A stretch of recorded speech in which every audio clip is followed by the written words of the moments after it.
What is going on, Casually FC? Welcome to another installment of the Casually Chelsea show. We have a lot to talk to you guys about. Pardon the tardiness. I had work commitments and I double booked, so I had to find a way to figure both of them out. But here we are, an hour later than scheduled.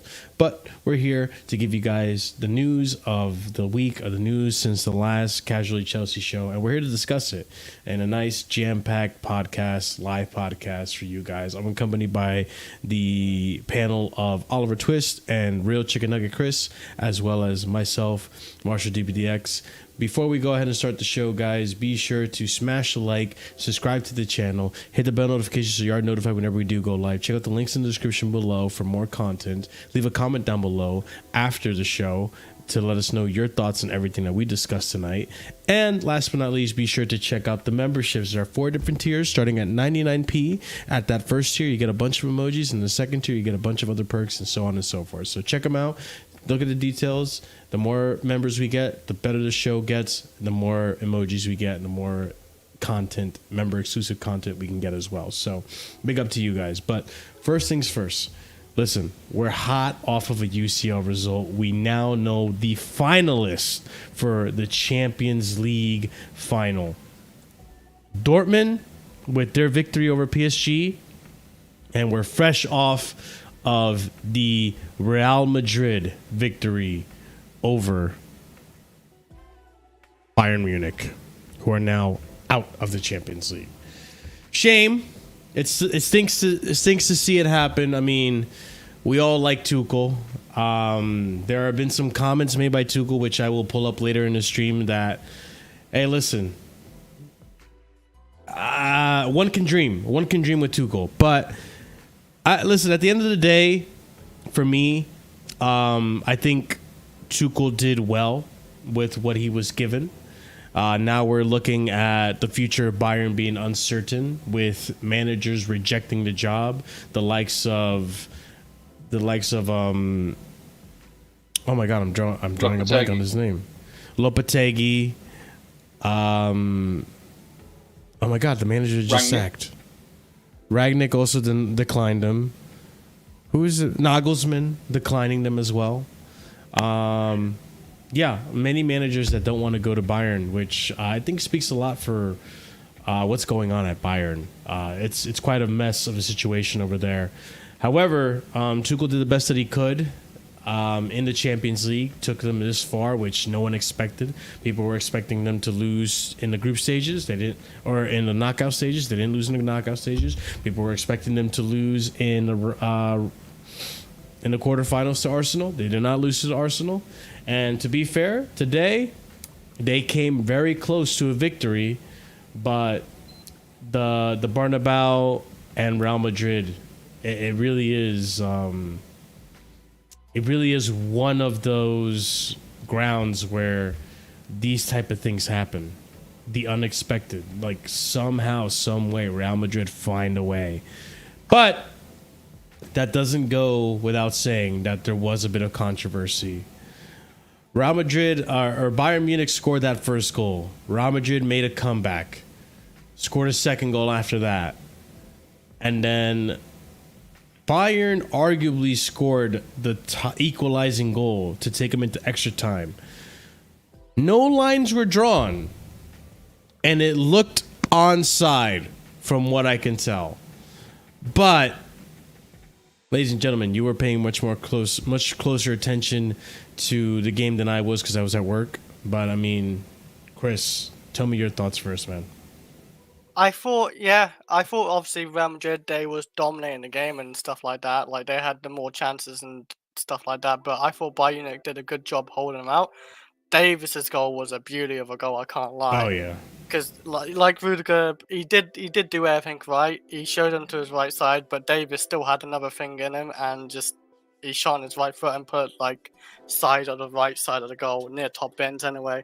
So that was a really good goal, and they was doing well. And you could argue Tuchel overdid it by subbing off all his attackers for defenders, new attackers like cheaper Motin. Like he's not useful, is he? He's a bit he's a bit like he's not that good. Obviously Muller and age, and Muller's like 30, I don't know, 34 years old. There he is. And yeah, they had it until Neuer messed up. Neuer did make an error. And Yeah. I mean, Neuer was good. He was good today. He was very good. He made important saves, but he messed up today, man. No goalkeeper like him should be messing up like that, and he knows that. It's embarrassing to do that, but it's one of them. And this is why goalkeeper sometimes is the hardest job in the world, because once you make that mistake, the spotlight is on you, and there's no coming back from it. Goalkeepers feel the full-on pressure of being a goalkeeper. It's the hardest job, I think, sometimes in the world to do. But yeah, like Real Madrid, they ran away with it. It's a bit controversial with that offside, like you said. It looked kind of offside. Like it did kind of look offside. I can't lie. But they should have done the lines and everything, but they couldn't because the linesman put his flag up too early. So they broke the rules by accident or on purpose, or Real Madrid paid, pull it under the table. Who knows? Like Barcelona. Yeah.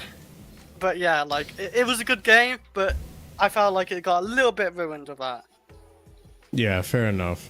Listen, Ahmed, before I let you waffle, I want to let Oliver speak. And then you can have all the floor time to embarrass yourself you want. Oliver, go ahead, bro. What are your thoughts on the game? It was a decent game. I mean, Bayern had their struggles. They had to make quite an early substitution for Gnabry coming off Davies due to injury. Although Davies did score the goal, and that was a great strike. But yeah, it was just a decent game, and yeah, we get to the end of pretty much about 87th minute, and then it's just like a 3-minute capitulation from Bayern. They well, like Chris said, they put on Kim Min-jae. They took Sane off for Kim Min-jae, the guy who cost them the first game, and that should have been a win for them, but it wasn't. Yeah. They went to a back three, and they just went really defensive. And then they, for some reason, I'll never get this, taking off Harry Kane for Eric Choupo-Moting when they've got nothing to play for in the league. Like, what is the risk of playing Harry Kane for those extra few minutes when he is, by far and away the best goal threat on the entire pitch? And then you get to the offside thing, and like, I know it would obviously help to have lines. I'm kind of using my eyes here. I'm trying to eye it, and that's not always reliable. But pretty much based on literally the eye test, it looked like it was offside. Actually, I thought De Ligt was making the run into the box, and although he didn't receive the first ball, him making that run still involves him in the play. And then I believe his shoulder was ahead of Rudiger from my own vantage point. Others can disagree because, again, we're doing this by the eye. And yeah, there was a failure in process, and that is a problem. But as far as I'm concerned, based on my eyes, whether there was a failure in process or not, we still reached the right decision, and the goal would have been disallowed anyway. So that's my take on it. And yeah, so we've got a pretty decent final here. I mean, I'm not saying that Dortmund are favourites exactly. It's not exactly even, but it's still definitely an interesting game. Dortmund playing there after they lost the UCL. They lost the UCL final the last time it was at Wembley, or the time before that. So it's interesting to have them back. And yeah, Madrid in the UCL final, that's just heritage, isn't it? So it's going to be a fun watch later in the month. Right, fair enough. Ahmed, I'm sure you're going to have a non-biased and completely rational take on this. So the floor is yours, bro.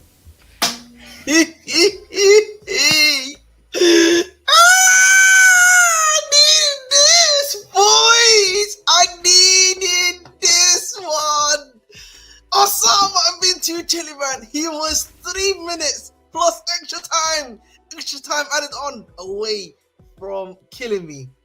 You know what I mean? But Hala Madrid. Just quickly, can you just bring me back from full screen just temporarily? Yeah, I wanna. It was the 65th minute, 75th minute. Oliver, what did I say? Who should they bring on Madrid to win them the game? Do you remember who I said, Oliver? Do you understand? And what happened? He scored What the happened, winner. guys? He scored back to back, baby. Back to back, baby, to win the game. Let's You were hit saying it. he should have started, to be fair. I told him that he should have started. Ladies and gentlemen, Quite. listen, man. Osama Ibn Chaliban and my guy, Carlos Ancelotti. You know, it's an irony that's happened in this game, you know. An ironic thing.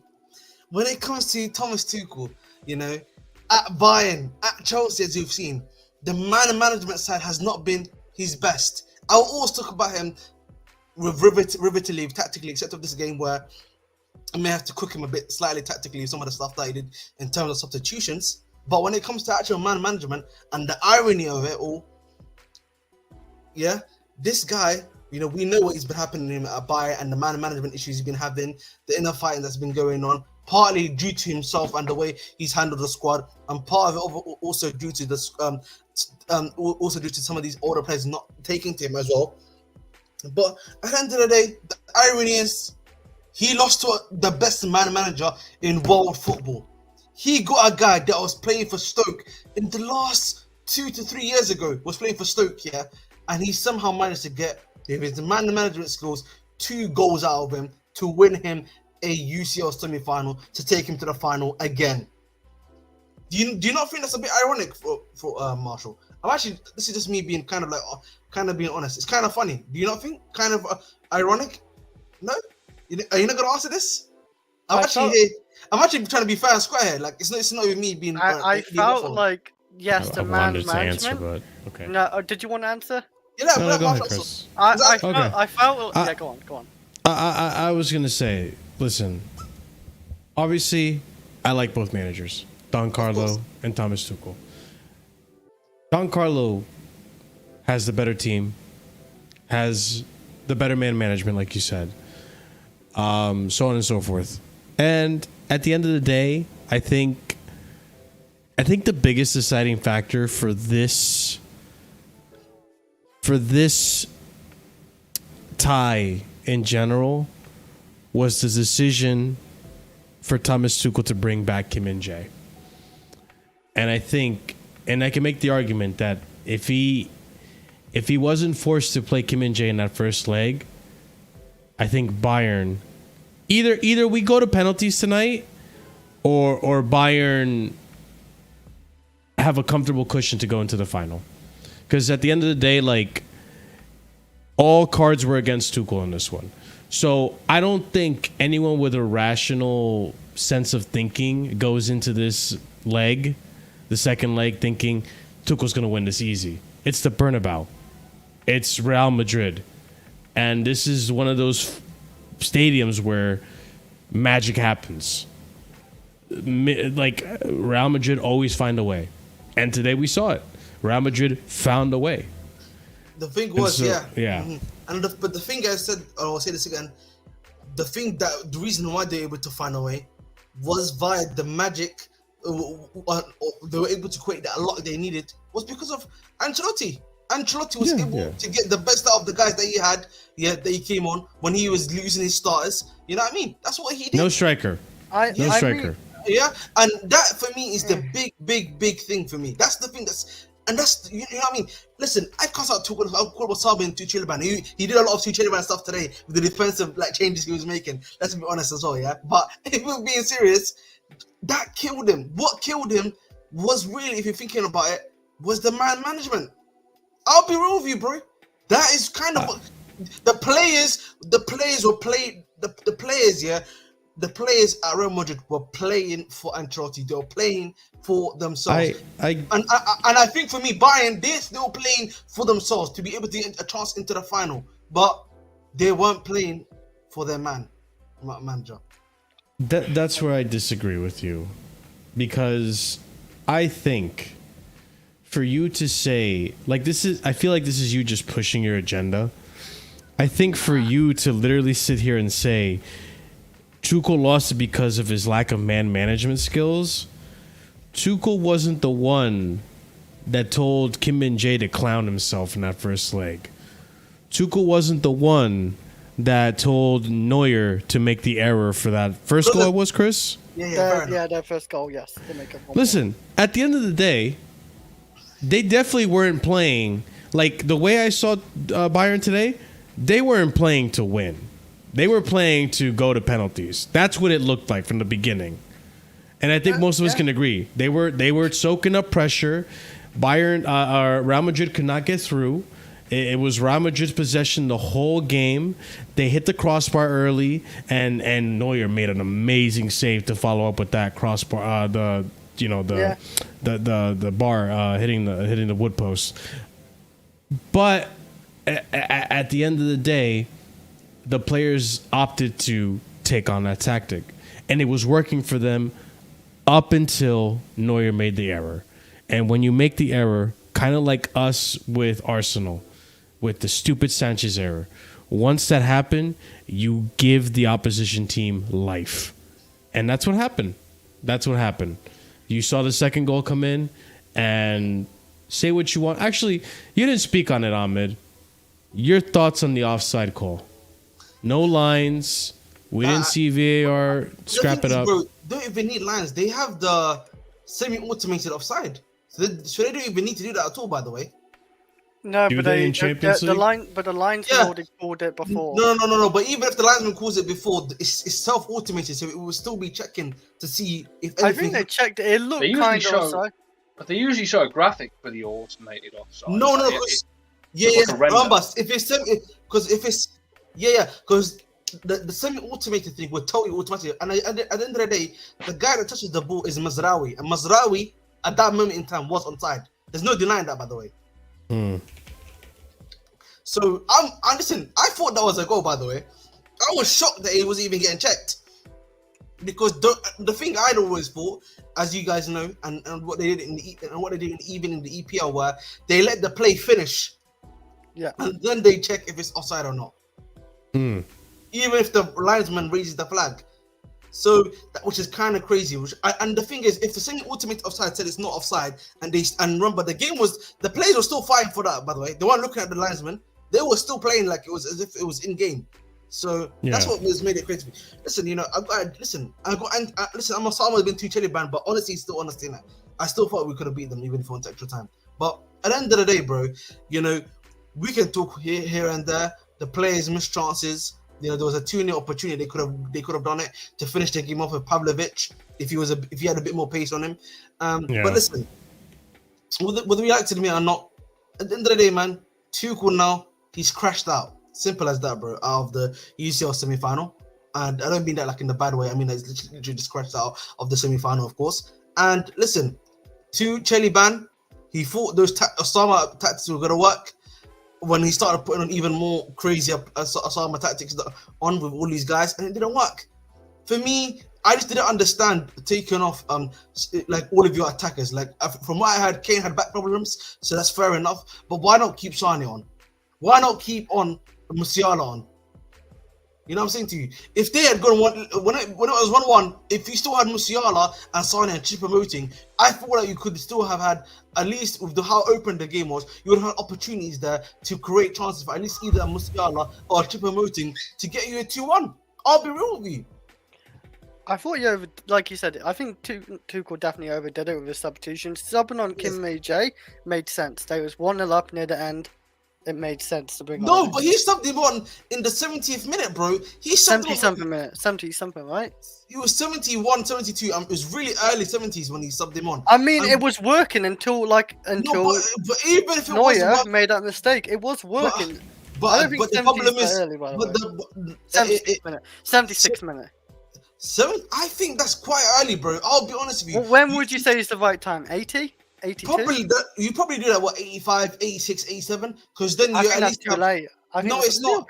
I think we can agree on 80. I think 80 maybe is fine. The reason why I would say the 85, 86 is perfect is because you do it just before, because remember they scored in the 87th minute. If you do it 85, 86, you bring on another centre back. You have now more comfortability with a back three. You also have the extra time, which went on for extra 13 minutes, if you remember.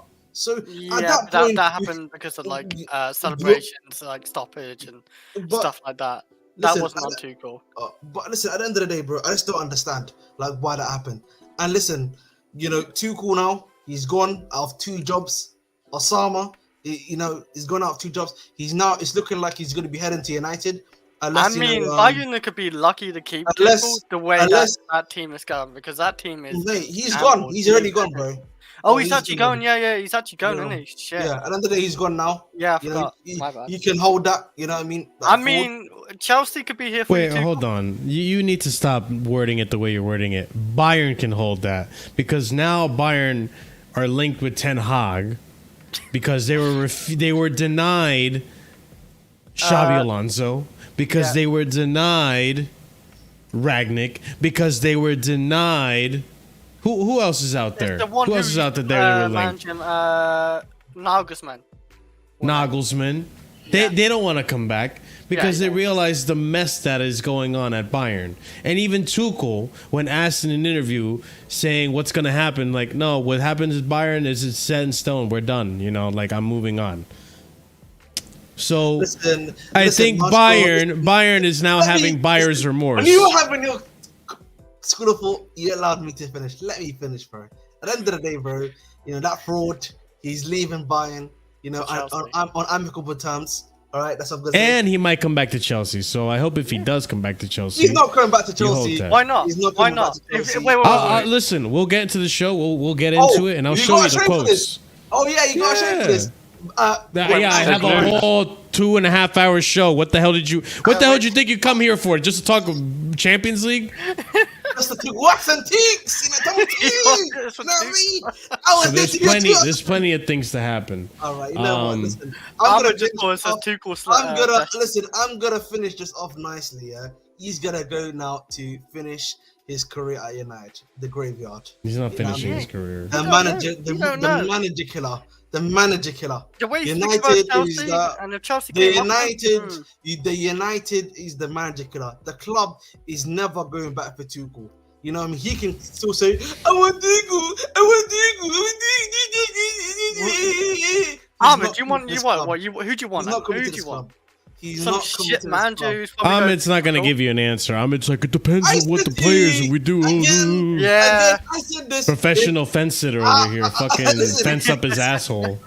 On the current options, Marshall. I would probably say, most likely, Ruben Amorim. Even Vader agrees with me. Listen, he can hold it. Well, not with me. Even Vader thinks Tuchel got done dirty. And that's Vader. Listen, at the end of the day, Taliban, he can hold that, man. Listen, Tuchel, again, I'm going to tell you right now, he's going to United to crash and burn his career. I'm going to love it. You know what I mean? Especially at United, that trash franchise, that trash shit. What's happening at United? I honestly, people in the chat, I need you to start an investigation to who in Ahmed's family did Tuchel just smash and disrespect so badly for him to hate Tuchel this much. Like, you literally are praying for this man's demise. I can't understand it. This guy won us a Champions League, and you're over here like, oh, I hope he fucking fails at Man United. Ooh. Like, what? I don't understand how someone can hate Tuchel more than Lukaku and Ziyech combined. You have this energy for Lukaku or Ziyech, and you hated them. You never see me have this energy for Lukaku or Ziyech. I don't know about Lukaku. I don't know about Lukaku. Listen, he knows about me. Anyone that knows about me and Ziyech, yeah, I'm gonna have a Ziyech masterclass tonight, Marshall. I'm gonna cook you too for Ziyech, bro, because that'll be next. That'll be on Sunday. Oh, fair enough then. You know what? Yeah, because it's just too much. I don't know if you understand. There's been too much. There's been a lot.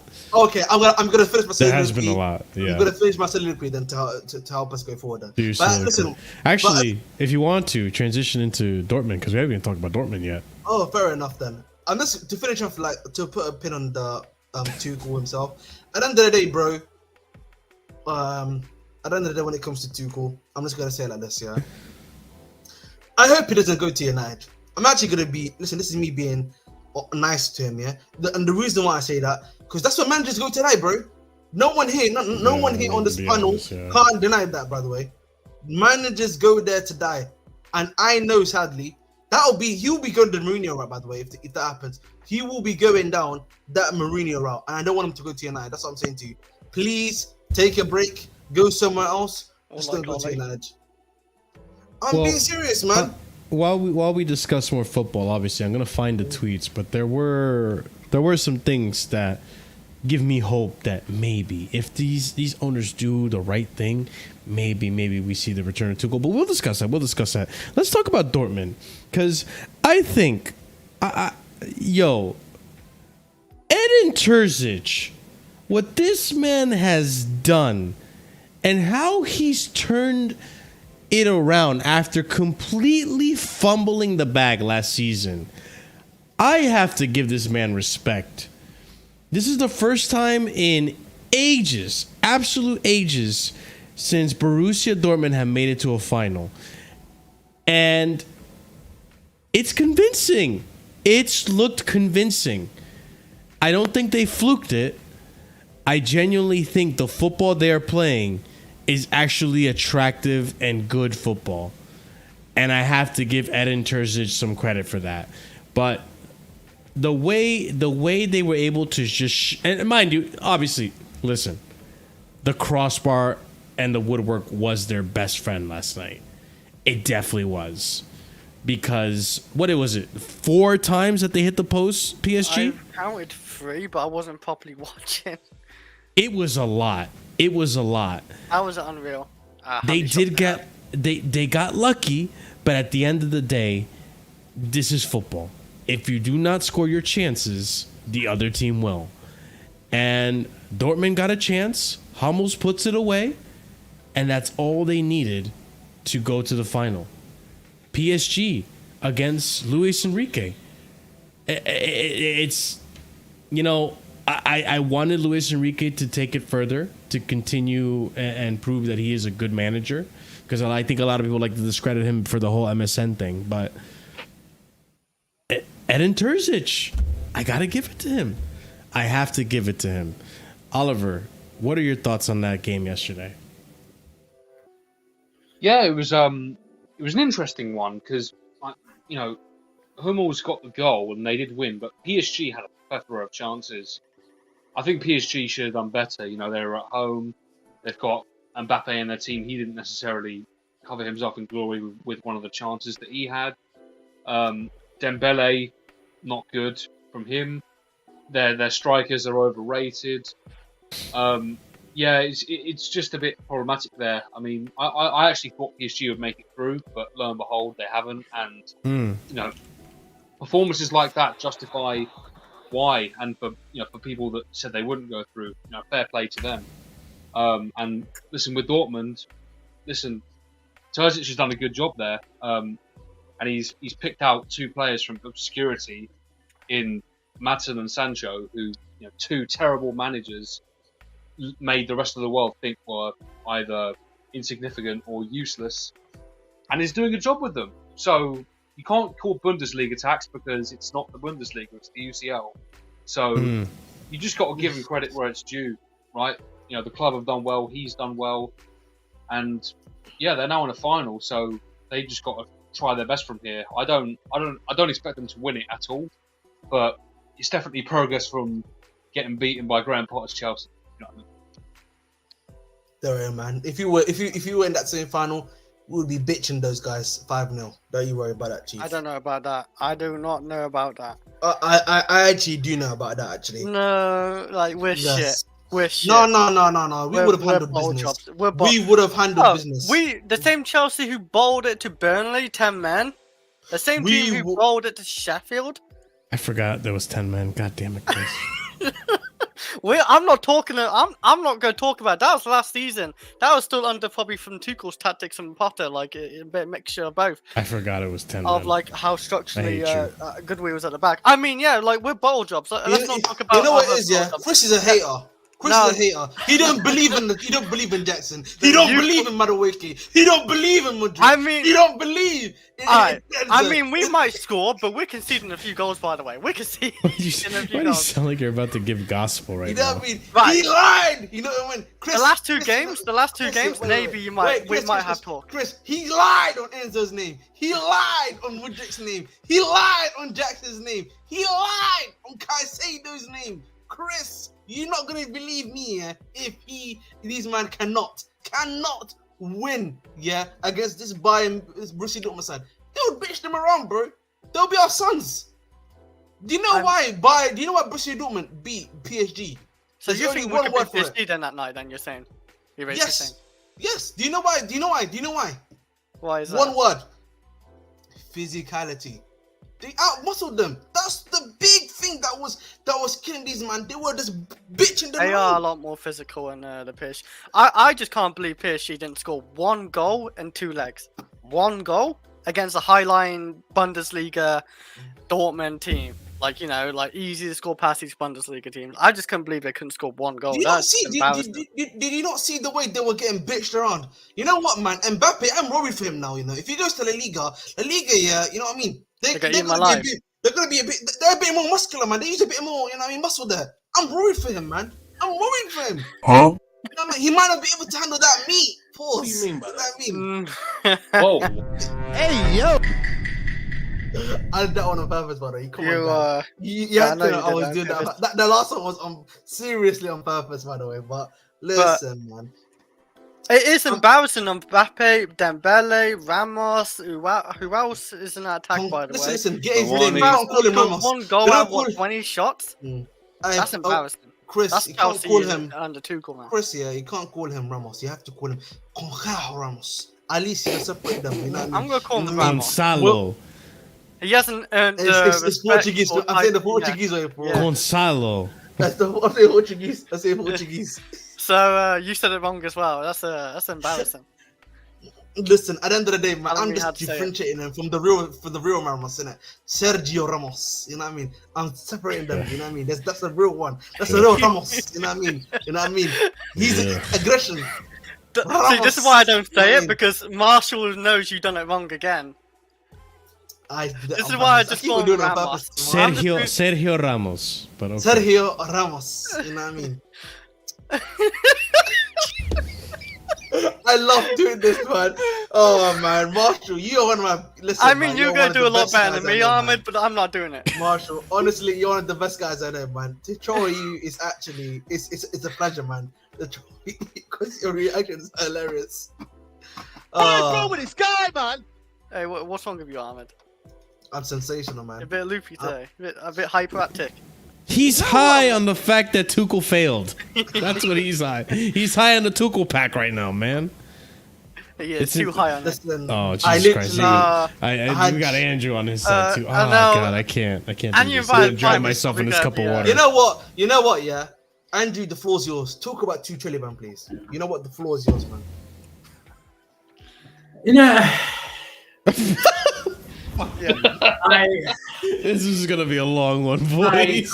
I have had the day I've had this Chelsea fan base on their knees, and that's no diddy, no pause, because they basically were on their knees begging for a Tuchel in the final bit. Like, oh, please, Tom, do it. Tom and Tuchel, do it for us. Because he came out and said he loved Chelsea in an interview about coming back to the Premier League and stuff like that. Who cares? Who cares? He just shows you right now. He just showed you right then.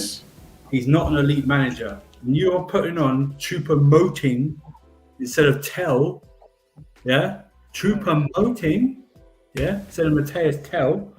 And you're taking Harry Kane off. You're taking Sane off. Gnabry was injured, so that's fine. I think Musiala was as well. And you have no outlet.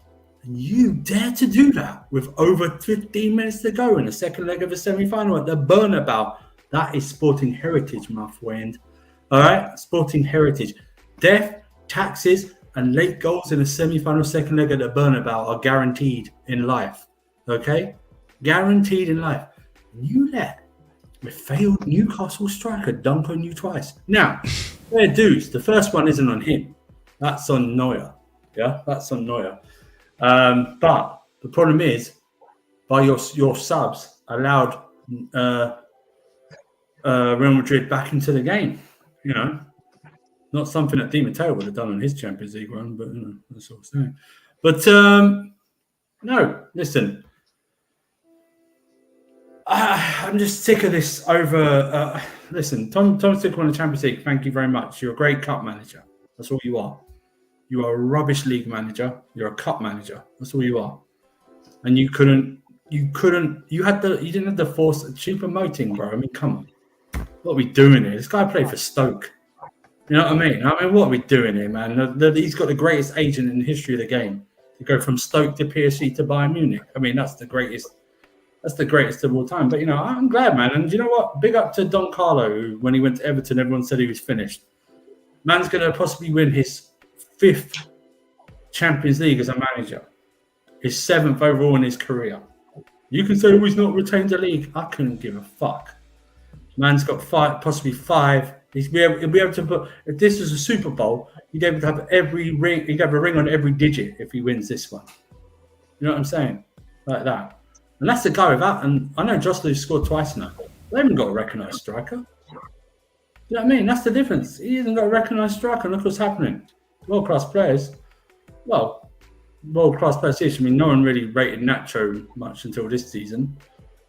Ferland Mendy, okay, no one really bigs him up. Carvajal's on the way down. Tchouameni was anonymous today. Toni Kroos was anonymous today. Modric came on. Yeah, whatever. I think even Vinny Jr. Rodrigo was a ghost today. Stuff like that. But it's just heritage at the Bernabeu. You just never... we suffered from it. Man City suffered from it. PSG suffered from it. Liverpool has suffered from it. You just don't defy the odds. And you know, Thomas Tuchel, well done. First manager in what, about 12 years that Bayern Munich, and they're not going to win a single trophy. A single trophy. They're not going to win. Good one. What a thing to put on your resume when you're looking for a new job this summer. Good job.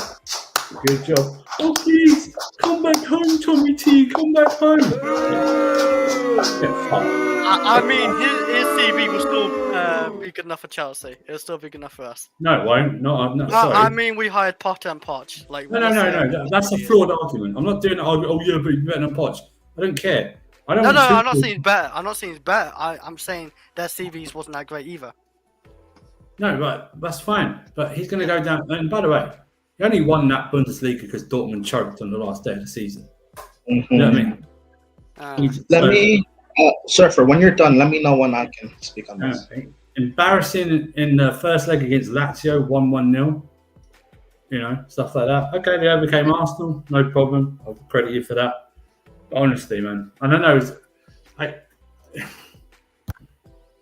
This guy's reputation is built up because he won the Champions League. That's all it is. And I thank him for that, no problem. But Di Matteo won the Champions League. He's not got a job. You know what I mean? What are we doing here? Turkish might win the Champions League. I don't think he's a good manager. I wouldn't want him. I mean, no. Remember, Di Matteo won the UCL. That's what proper managers and an FA Cup in the same season. I mean, it's difference of teams, but I'm not going to go there. And that's the difference. Tuchel's waving his arms all on the side. My man Don Carlo just has to raise an eyebrow, bro. Just has to raise an eyebrow on that sideline and get things done. Things done. The two greatest eyebrows in the history of mankind, Don Ancelotti and Dwayne The Rock Johnson. The two greatest eyebrows. Put them together, unbeatable. I thought he was going to say unbeatable eyebrows. Unbeatable eyebrows. The best eyebrows in the game. Up and down. But listen, I had the last 2 evenings great. This evening, Thomas Tuchel.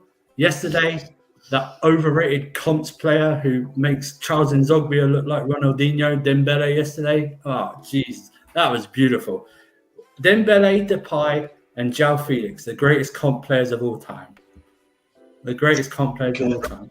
Can I go? Beautiful. Great couple of evenings. Go on. Now let's talk about the real fraud tonight. English. You're meant to be a star boy. Jude Bellingham. I think I didn't watch you. I think I didn't see what you did. Jude Bellingham. You may have frauded the world, of all these goals you scored this season, but you're the real fraud tonight. The image people have of Frank Lampard playing as a second striker, scoring tap-ins, that is what Jude Bellingham is. You fraud. And you will go to the Euros and you will be part of why England fail. People want to blame Kane. It will be you, Jude. It will be you. Last night, everyone wants to blame Dembele. But I watched that game. Kylian Mbappe, where were you? He was there more than Dembele. He was there more than Dembele. Andrew, I let you land. Let me land. Wow. Mbappe, I didn't say anything wrong. Where were we? All don't. No one rates Dembele anymore. He's washed. Where were you, Mbappe? Where were you? King of Paris. You got given the keys. Where were you? Where were you? Oh, and Tuchel. How do you bottle it like that? You have full control of Real Madrid, and you take off your attackers. Of course you were going to concede. Of course you were going to lose. Real Madrid weren't that good tonight, and they weren't that good in the first leg either. They still managed to make it through. Bit of a bottle job there from Tuchel. Not gonna lie. Not gonna lie at all. But you know, it is what. Don't say Ahmed. I'm not on your side. I'm not on your side, Ahmed. Don't say. I wanted to say Marshall, man. Marshall looks like a broken man. I'm not finished. I'm not finished. Please, bro. I understand. I'm not finished. I'll let you. I'm not finished. Please, just let me. I'm not finished because for the majority of that game, Ahmed, you were in hiding because Bayern were almost going through. You were in hiding, so you only turned up. I was not, bro. I was here. I was. I'm not done. Ahmed, Guarantee you, he wouldn't have showed up to the show if they won. Ahmed would have been like, "Oh yeah, my girlfriend's visiting. Oh no, I got dinner. I had to eat dinner." Ahmed, some don't excuse. associate yourself with me. You're a fraud, okay? My nations go to tournaments. Your Somalia doesn't. We're not the same. Don't talk. Christ. Anyway, we saw real frauds on show tonight and last night. This final, all the love Sancho's getting, which is cool.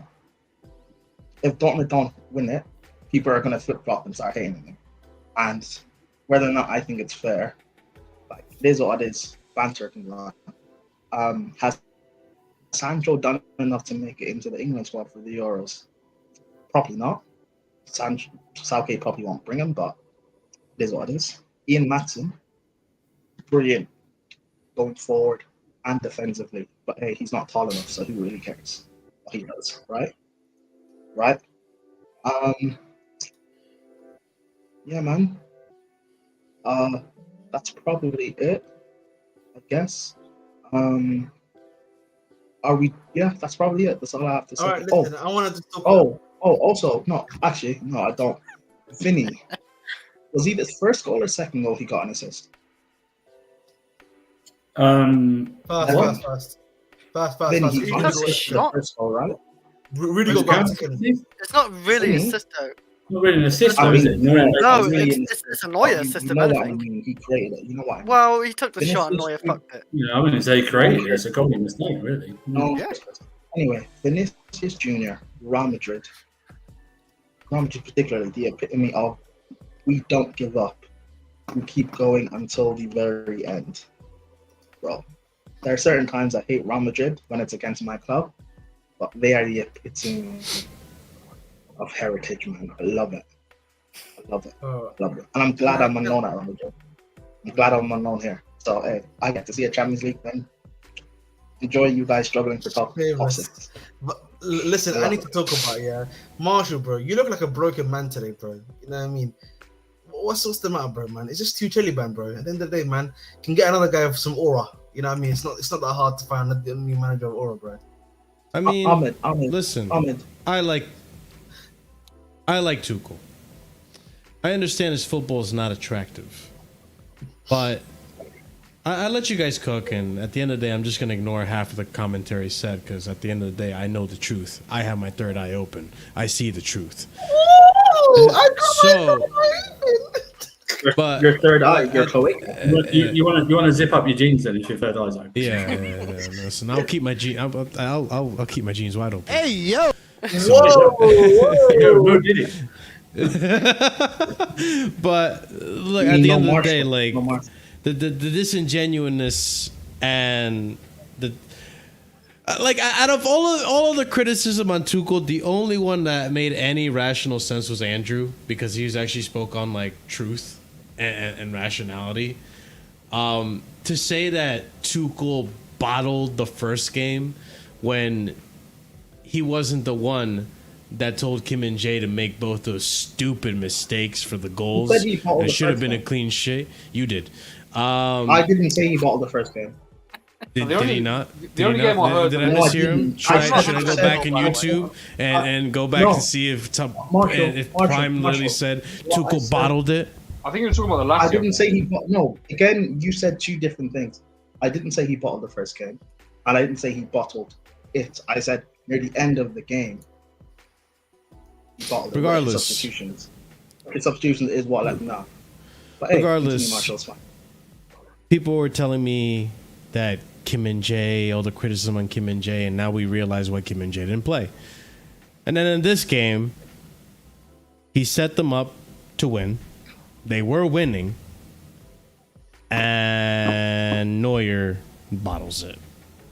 The best, or I mean, I don't know. Is he still the best goalkeeper in the world? I don't know. No. You could argue maybe he's not. up there. He hasn't been for Not for a few years. It's been Courtois. I mean, who's better though? Courtois, yeah, you're fair. Alisson, those two keepers are top of the game in the world. Like, No, that's fair. That's fair. That's fair. Don't But listen, at the end of the day, Not like I his did want Tuchel to win because obviously I do like Tuchel as a manager. I think he's been hard done by Bayern and all that and all the shenanigans going on there to the point where like Bayern can't even get a manager to save their lives now. It is what it is. It is what it is. I mean, it happens. At the end of the day, it's not like he was up against a bum. He was up against Don Carlo. And from the beginning, I said, I think Real Madrid are going to win this whole thing. It's Don Carlo. He has them playing magnificent football without a striker. At the end of the day, it's a bittersweet one because it's like I like both managers. I like both managers. I wanted Ahmed to hold that. And that it's been robbed from me because of a Neuer mistake. So at the end of the day, it is what it is. You guys can agree or disagree about the subs, but yeah, he does questionable things all the time. No, as much as Neuer made a mistake, he actually kept them in the game. This is not a Tuchel tactical masterclass. Real Madrid missed a shitload of chances. Okay, they missed a shitload of chances, especially in the first half. Okay. They missed a shitload of chances. They should have buried Bayern Munich before they even had a shot on target. So this is not a Tuchel masterclass that some people online will have you believe. I didn't say masterclass, but there are definitely people. I'm saying that some people online will have you believe in this. Yeah. In our Chelsea community. Okay, that's the problem. Lovely that's Chelsea the problem. Community. They don't. People aren't subjective and honest about Tuchel. Yes, he won the Champions League for us. Yes, I will always thank him for that. No problem. But I'm not talking about us. This is the problem. You cannot bring on Thomas Tuchel in this community without someone going, yeah, but he won the UCL for us in 21. I'm not talking about that. We're talking about 2024 now, and this game against Bayern. Okay? Tonight's game, he was dominated by Real Madrid. They dominated them in chances. Okay?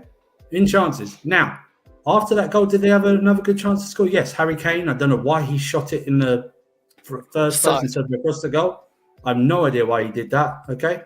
But then Thomas Tuchel decided to do what we all of us on this panel have a go at Poch for, and that is to be cowardly with his subs, okay? He brought on Kim and Jae. I can't remember if they changed their back three or still kept a back four. I think it went to back three. Yeah. Took all his forwards off and then brought Choupo-Moting off, like I said, for what? And then tried to see out a 1-0 win. With nearly, as it found out, 25 minutes left of the game. At the Bernabeu. Okay, you cannot do that. You have to still keep on going. Play your game, I guess. You don't want to keep Kane on fine, but bring Tell on, man. You need that output. You need someone who can take the ball up, run up, and make them defend like that. And by the way, side note, Tony Rudiger. Another Champions League final goal, my guy. Tony Rudiger in the Champions League. He was So good that's today, actually. it. He was good. Yeah, I don't even know why are you subbing Kane off anyway? You're not going to win the league. Why is he doesn't even need to play in the rest of the league games. Rest him until the final. Why do you need to take them off? Why do you need to take Sane off? Why? That's the whole thing. So don't let anyone fool you that this was a Thomas Tuchel masterclass before that Neuer mistake. It was not at all. Okay? Mercy on the ref and Kane. No, it's not mercy on the ref and Kane. Please don't. No. I'm not gonna say most. No. Not the ref and Kane, They fucked please. up on an instant, but it could have been offside still. So I'm not even gonna like go that shameless still, like saying, "Oh, they cost them." No, that could have been still offside. It's just a little bit weird what they did. The linesman maybe he just forgot. I don't know. But Kane was gassed on 65, right? Okay, fine. But my point is still, why are you bringing on Choupo-Moting instead of Tell? I have no idea why you're doing that. Doesn't make any sense. So I don't know reason I mentioned that, so that makes sense. I know it's hard for some people in this community, but let's take our Chelsea tinted spectacles off or viewing whatever you want to do. And actually remember that Tuchel, this isn't about Chelsea. It's about Tuchel who's not at Chelsea anymore at Bayern Munich. And if this was anyone else but Tuchel managing Bayern Munich right now, if this was Nagelsmann managing Bayern Munich right now, this whole Chelsea fan base would be having a go at Nagelsmann. The entire Chelsea fan base would be having a go at Nagelsmann. Okay? So let's just be fair. Thomas Tuchel is not coming back to this club. He didn't get fired for footballing reasons. We know that. So that's why he's not coming back to this club. Yeah? So let's be, and by the way, I think he still does not respect midfielders because he hung Kimmich out to dry today. That's another thing. He made Kimmich look like a normal player today in that right back position. He gave him no help on that right hand side as well. No help on that right hand side. I mean, Kimmich looked like Aspilicueta at the end of Chelsea today. Honestly, that's but good on Madrid. It's good on Madrid, man. I want Don Carlo to win it, man. I'm not sentimental. Oh, you're Dortmund. I want Dortmund to win it. Nah, give me Don Carlo winning 5 Champions Leagues, and then I can push like Pep down a few runs of the ladder. You know what I mean? He's the best manager in the world. I mean, see Maatsen win it wouldn't be too bad. I think that'd be like fuck you. No, I don't care. I don't give a shit. I want Madrid to win. Anyways. You're alone there, though. Of course you want them to win. Yeah, no. I have an agenda against Kylian Mbappe. My Mbappe agenda this year has been amazing. But I don't This World Cup, showing up 2 times in a fucking decade fraud, okay? He has done nothing in the Champions League. No, the PSG, the one they went to the finals, everyone would agree that it was Neymar that led that team, that got them to the final. Literally dragged them to the final because it was that one year that him and his sister. Both of them bowled in that final, by the way. It is Thiago Silva yes, and the defense. I get. Okay, Chris, let me finish, please. Sorry, I get that. Thank you, Chris. But I'm saying the one year that Neymar wasn't hanging out with his sister and wasn't injured during March, he took them to the Champions League, which Mbappe hasn't done. Mbappe said Messi was the problem. He said Neymar was a problem. Let's get my WhatsApp friends that get Barcola, Ahmed, Barcode, that's what I call him, Kolomuani and Dembele, you know what I'm saying? And I just want to say, this freaking French Theo Walcott, that's what he is. He's Theo Walcott. He's Theo Walcott French version. That's what he is. Okay? He's a front runner. Okay? Yes, he scored a hat-trick in the Champions League final. You know what he had in 2018? The most stacked squad in terms of countries that we had seen since 2002. Since 2010 Spain. This man had Pogba and Conte with Matt Tweedy and had Griezmann beside him. And had a back line that was ridiculous. With Varane and Umtiti at the prime. And stacked too. Exactly, like no Maldini, tomorrow. I'm sorry. Pogba, like they had everyone. Do you think that? Can I ask you a question? Do you think Messi would have won all his trophies without Neymar, Suarez, Iniesta, Xavi? All those trophies, no, but I think he would have led them to at least 1 Champions League, yes. Okay. Why didn't he win the Champions League after 2015 with Barcelona? Because first of all, the managers were all dog shit, and you can't even say they were. You can't even lie about that. Like literally, they were dog shit. You had like I'm forgetting the Netherlands guy. Then you had Xavi, right? The Netherlands guy is one of their ex-legends. I'm forgetting. It's De Boer or something. Oh, Ronald Koeman. Coleman. Oh, yeah. They had Coleman for years. Then they had another gray-haired guy. I'm forgetting some of these names, but they had bums. They had literal bums as managers.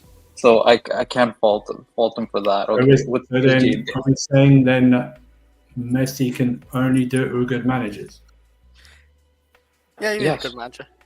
But that's with all players, right? Because he didn't win a Copa America until he had this current manager for Argentina, and he's had a bazillion tries because they used to have Copa Americas every 4 years, and then they wanted to give him one basically, so they started doing one every 2 years, and that's the time when Chile was winning with their golden generation. Let me just ask. So yeah. Do you not have then the same? Because remember, this is Mbappe who led his team at about 16, 17 in Monaco to win the league title against the mighty PSG. Yeah, I agree with that. Yeah.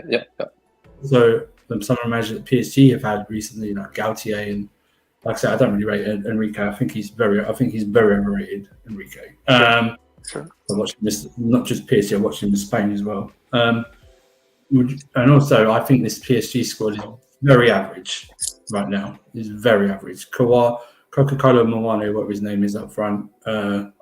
Dembele, who makes, and this is a shot at Nicholas Jackson, but he makes Nicholas Jackson look like Prime Suarez or Prime Neymar or something like that. Do you know what I mean? I think Mbappe.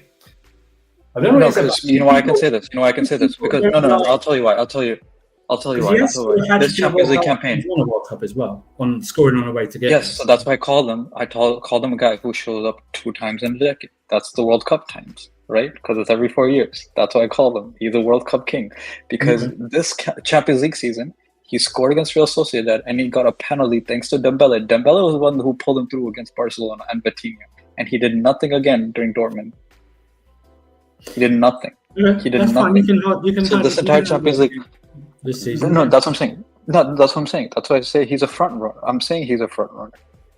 He is a front runner. He's joined a PSG squad and he's front running to Madrid, which is basically KD. It's literally KD. It's KD with them winning a championship. It's literally KD joining the Warriors with winning the championship, because this is the Madrid team. That's the new Galacticos. Basically, they have a Galacticos. They're trying to get one in every position, and he's joining a team that's probably going to win a Champions League without him, and they're winning it for the 15th time, and they've won it 2 times without him in recent years, 2 times in the past 3 years. Okay, right. But I don't see a problem with that. Him going to Real Madrid. No, I didn't see a problem with KD going to Warriors either. No, I have a problem if you're calling him the best player in the world, because Vinny from the ground up, yes, no, because there's an argument, because I think Vinny's the best player in the world. He did first. There was a thing of, oh, he's Batman to Benzema's Robin. Now he's taken this team.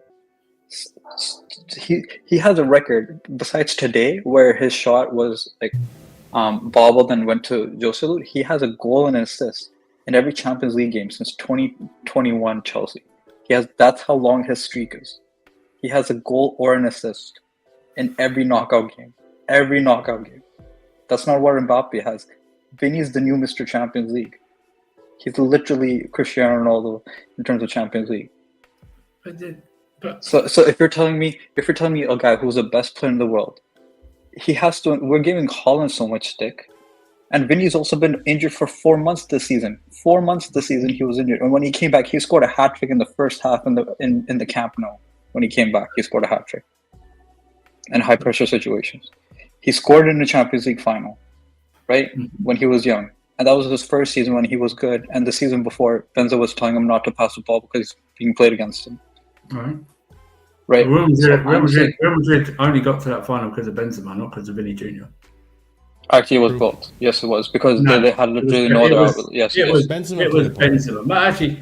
it wasn't because the Chelsea game. Rodrigo in the semi-final. It's Rodrigo in the second leg in the semi-final. How can you say that though? Yes, because Benzema had one of his most breakthrough seasons last season. Player of the year. Yes, no. Benzema was the best player, but Benzema wasn't the only reason. It was Vinny and Benzema because the goal for the Chelsea comeback was Vinny scoring it, or Vinny getting the assist for the second one against Chelsea.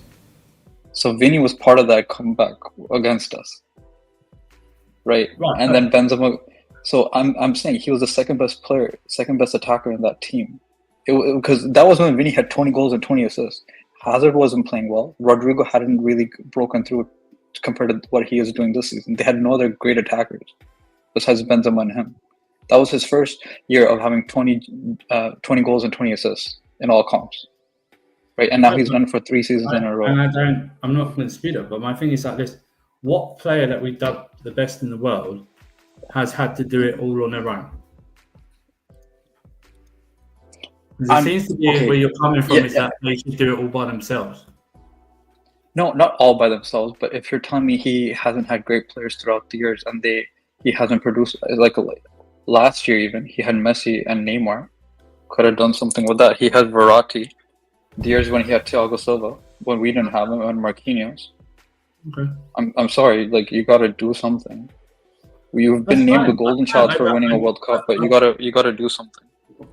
But the thing, he has done something. He's scored in a World Cup. It's only the World Cup. Yes, you mentioned the World Cup. You mentioned the World Cup, but not the Champions League. You're saying he hasn't done something. So you're judging about good players in the Champions League. Is that what we're doing? No, I'm judging him on showing up more than 2 times in a decade. Because the Champions League happens. Because the Champions League happens every year. This is overrated. This is not this season. Yeah, you can have a go at him not turning up. But he's turned up in previous seasons. No, last season he didn't either. Last season he didn't either. In the knockouts, he didn't. The season before, yes. 2 years ago, yes. But not last season, and this season he hasn't either. For a PSG squad. He hasn't. You can look at how he's done last season. I don't think you can even blame him for yesterday's knockout. That's all on. He tried his best. He was kind of good. He actually was running back defending yesterday on some of the breaks. His crosses were far more dangerous than any one of Dembele's. Or he's expected to go all around the pitch while the others just run around.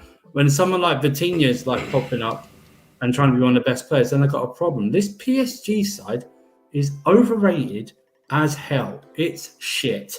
This PSG side. If we got them, if we had them, if we were some, I would want PSG in Europe. This PSG, this is not just an Mbappe thing. This is PSG as a totality. Okay, this is not an Mbappe thing.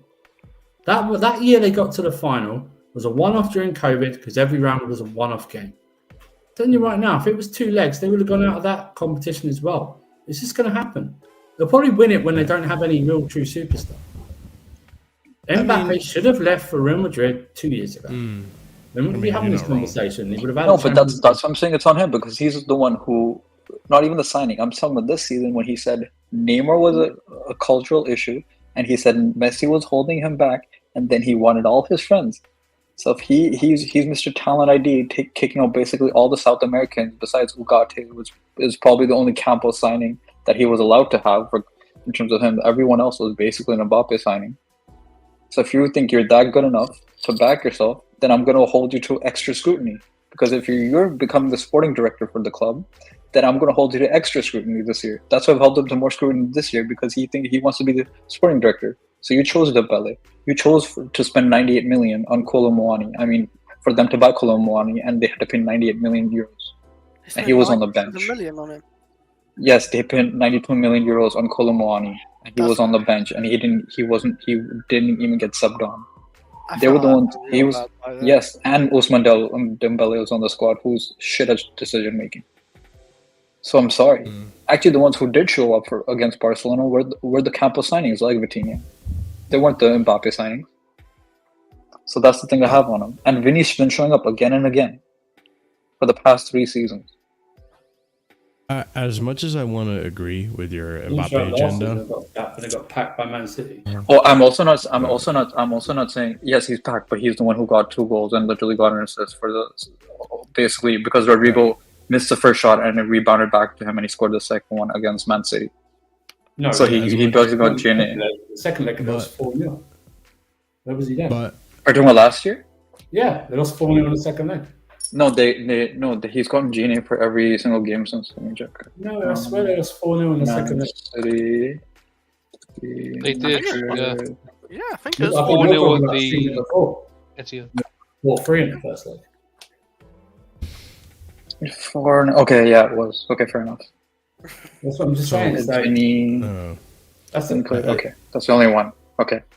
As much as I want to agree with your Mbappe agenda, because I don't like the whole onus of Mbappe having so much control at PSG. Yeah, kept going in for that. Yeah, exactly. I disagree with that 100%. I think you're discrediting a lot of what Edin Terzic was able to do. No, I'm not discrediting that. I'm discrediting. It seems like you're not talking about PSG. You're talking about Mbappe. Yes, you know why? You know team. But you know why? Because people prematurely crowned him without him earning it. People prematurely crowned him because he did win a World Cup in 2019, but that also was like a squad. Yes, that's fair enough. There's nothing wrong with that. And what he was a top goal scorer in that tournament, I think, right? I think so. Yes. He's now top scorer. I think so. So listen, I think. Yes, I get that, but you're prematurely crowning him. I get it for what he did then, right? And then he did that again in 2023. Yes, sorry. But it's like he's doing but it at other than PSG. that, he's not doing it at Real Madrid. So if he does it at Real Madrid, if he continues what he's doing at PSG at Real Madrid, are we going to discredit him because now he's surrounded by better players? No, but he's no, but like we do in even basketball. Who is the quote unquote main guy of the team, right? He gets all the accolades, but he also gets all the things against him. And it's Vinny's team. Yeah.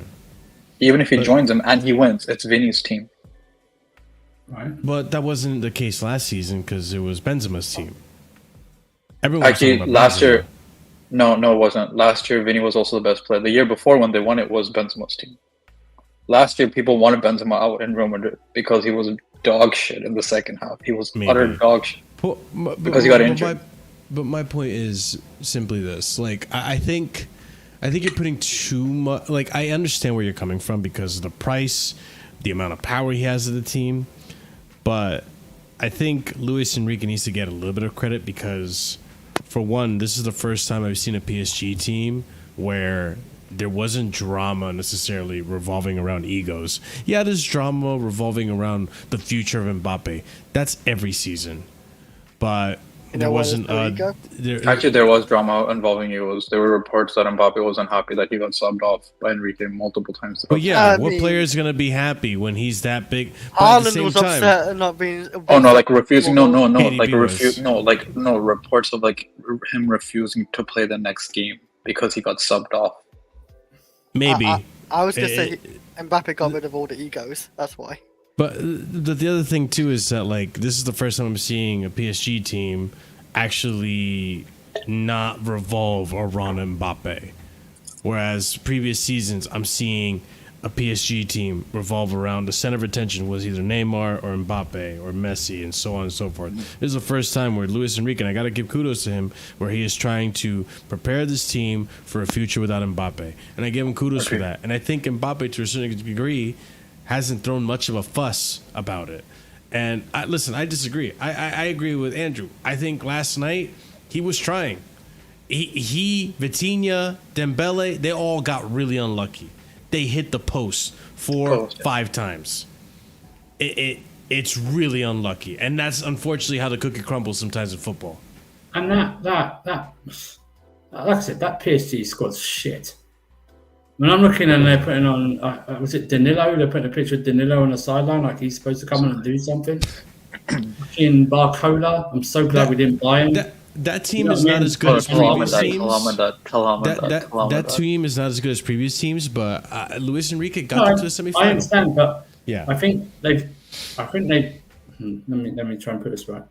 I think they're trying to do a youth project themselves, which is fine. Yeah. But looking at that in the semi-final of Champions League, I look at that bench and I go, Kolo Muani, not it. Barcola. Ugarte is really, really flopped for me. And it's like I said, the players on the pitch. I mean, Dembele was a disgrace last night. Absolute disgrace. Everyone his crosses were just woeful. That's what I mean. Mbappe was trying to do everything. Even his crosses made Dortmund defend better than Dembele's crosses. I mean, Ramos Are we forgetting about Ramos? Yeah. Holy shit. The amount of hype around that guy. Good Lord, Ramos. Oh my God. Yeah. And what I will have a go with Mbappe is he has too much influence in that team. Oh, that's 100%. But PSG allowed him to have that influence over the team. Yeah? They should have just let him go and gone, nah, no. You've been great for us. You need to go. Yeah, that's what I would have done. And he goes to Real Madrid and wins and plays a big part. Be fascinating how they work that one out because he loves to play on the left himself. And try and work that one out. If he wins and plays until we're bottom Real Madrid, so be it. If he wins Ballon d'Ors, he wins Ballon d'Ors. I don't really. It's like I look at the history of the Ballon d'Or and I think like Messi and Ronaldo won it so much, but they wouldn't have won it without the supporting cast. There's a reason, you can go on about the managers of Barcelona. It's because they didn't replace those who left. It's funny that everyone goes, "Oh, Xavi and Iniesta were they really that good?" But Messi didn't win a Champions League after both of them left. That's very true. But ladies and gents, we're here to talk about Chelsea. Oh yeah. We're here to talk about Chelsea. Believe it or not. An hour. Believe it or not. Hey, listen. While you guys are talking about it, I was trimming down the show. That gives us more stuff to talk about on Sunday. It'll be delayed news, but hey, there'll be news. There was a lot of fluff in there, so I got rid of a lot of the fluff. Let's get to the meat. Let's get into the meat and potatoes. So let's start off with our first topic here. Well, our second topic, technically. But big up to everyone who's watching. Smash the likes if you haven't done so already. Hotel sale. We have some news on this. So, well, it's not really news, but it's a little bit of an update coming from Casually FC. So, 10 months after Chelsea's sale of 2 hotels to a sister company for £76.5 million was executed, it has still not been signed off as a fair market value by the Premier League. It leaves doubt if Chelsea passed PSR for the 2022-2023 season. And then we have here, Chelsea are likely to face an uphill battle to comply with UEFA's financial rules if they qualify for Europe next season, according to Martin Ziegler. This is different than the PSR rules, I believe, but regardless, both financial news, both things that we have to deal with. Curry, I'll start with you, man. Do you think that it would be fair if the sale of the hotels doesn't get approved? Take your blue tinted glasses off here. I don't know. It depends on what is actually fair market value, right? Because there's nothing technically illegal about it. I think the only thing that's leaving in doubt is the quote-unquote fair market value. But in that sense, from what I know, Chelsea just has to have like 3 or 4 different independent assessors to tell them what fair market value is, and then they just have to show the Premier League. That's all they have to do technically. So if they have done that, which isn't that much work for them, then I think it should go through. If you're having, like Saudi ownership, who have sales and sponsorships, for example, with Man City, with Etihad, Fair which point. they're obviously owners of, or even for Newcastle too, X ownership and X club partnership, because they're all billionaires now and have companies or subsidiary companies that are helping them with sponsorship and stuff like that. If they're allowed to do that, then why aren't we? Right? We're technically selling for fair market value to our subsidiary Blueco. Right? If Etihad can sponsor Man City with X amount of dollars and they're owned by the Abu Dhabi conglomerate, which is basically owned by the Prince, then why can't we do that? Or Newcastle right now, or the Americans. So let me dispel anything about fair market value. There's 2 hotels in the west of London. yeah, So yeah. there'll Yeah. be fair market value, 37 million each or something like that. It's fair market. It's at a football ground. We're near a football ground, very successful football ground. It's near a lot of property, high market value shops.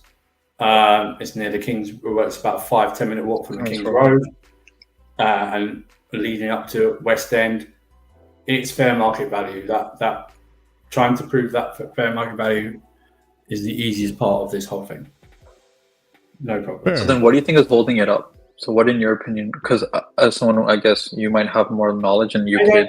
I don't know. It's like I don't know how old this. Like I know it's got the dates in it, but I don't know how old this information is that's been given to these people. Plus, I don't know.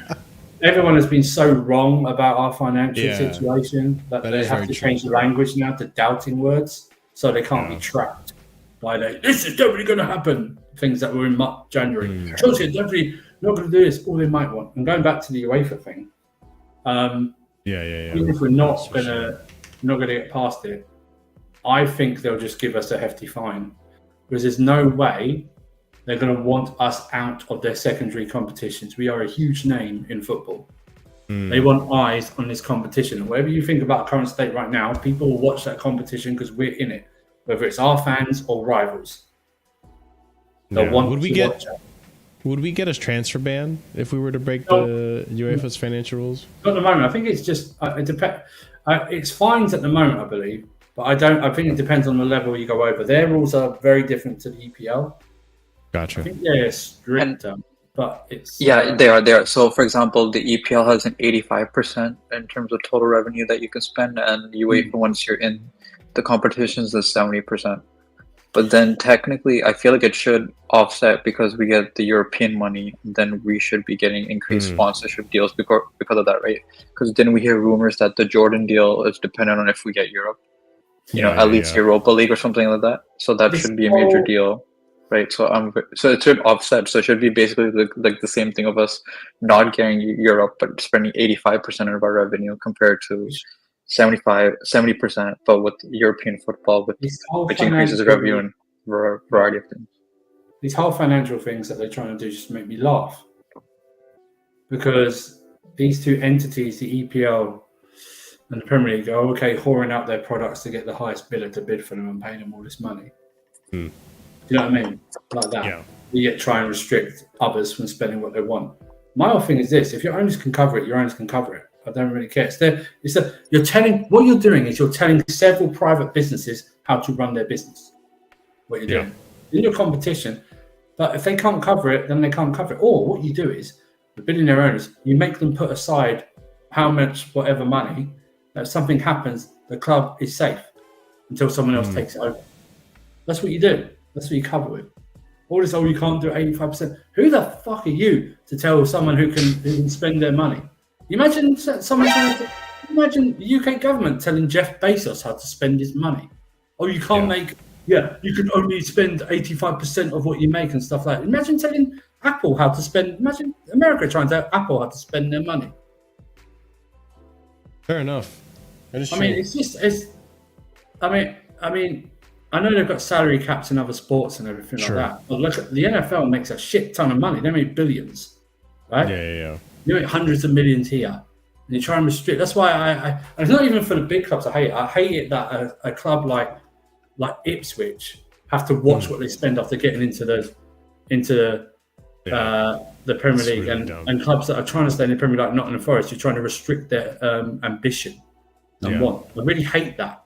Shouldn't they can't pay they can't pay, then that's a different story. But you're getting 100+ million just from entering the Premier League. So, and that's why they're trying to change the PSR rules, whether you agree with them or not. They're trying to change them. Like the lowest, you can spend 5 times or 4.5 times what the lowest club earns in television and what they make. I remember that. Other areas. It really saddens me. Why is this happening now? It never used to. Oh, I know what's happening now, because the English Premier League is the biggest in the world. Funny that. Have all these levers that Barcelona pulled for the last couple of years, nothing's happened to them whatsoever, right? Not kicked out of Europe, anything like that, because they had players defer their wages and stuff like that. Real Madrid, backed by a royal family, when they were in debt, sold their training ground to the government and go loan back to them. Do you know what I mean? Honestly, it's like oh yeah, but Bayern Munich don't spend a lot of money. That's because the whole bloody Bundesliga is their youth development program. Pretty much. Yeah, pretty No, much. that's what it is. PSG, Yeah, PSG, funny that PSG. Isn't the owner of PSG on the UEFA board or something like that? But hey, that's not conflict of interest, right? I mean, someone owner of a club on the UEFA board.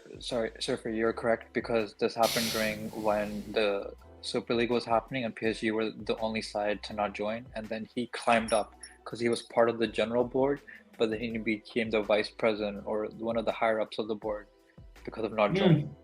Yeah. Even like NFL and NBA stuff, they have salary cap. So the problem is that your team can do well for like 4 or 5 years, but then due to like contracts and stuff like that and salary cap, will then not do well for another 5-6 years. I wouldn't want that. I just wouldn't want that. I want to be successful all the time. Man City's boring. I want to be Man City. I want to be boring and win all these league titles. The other clubs should be able to try to figure it out. If the big club that made it big figured it out, whether it be through whatever you want to say,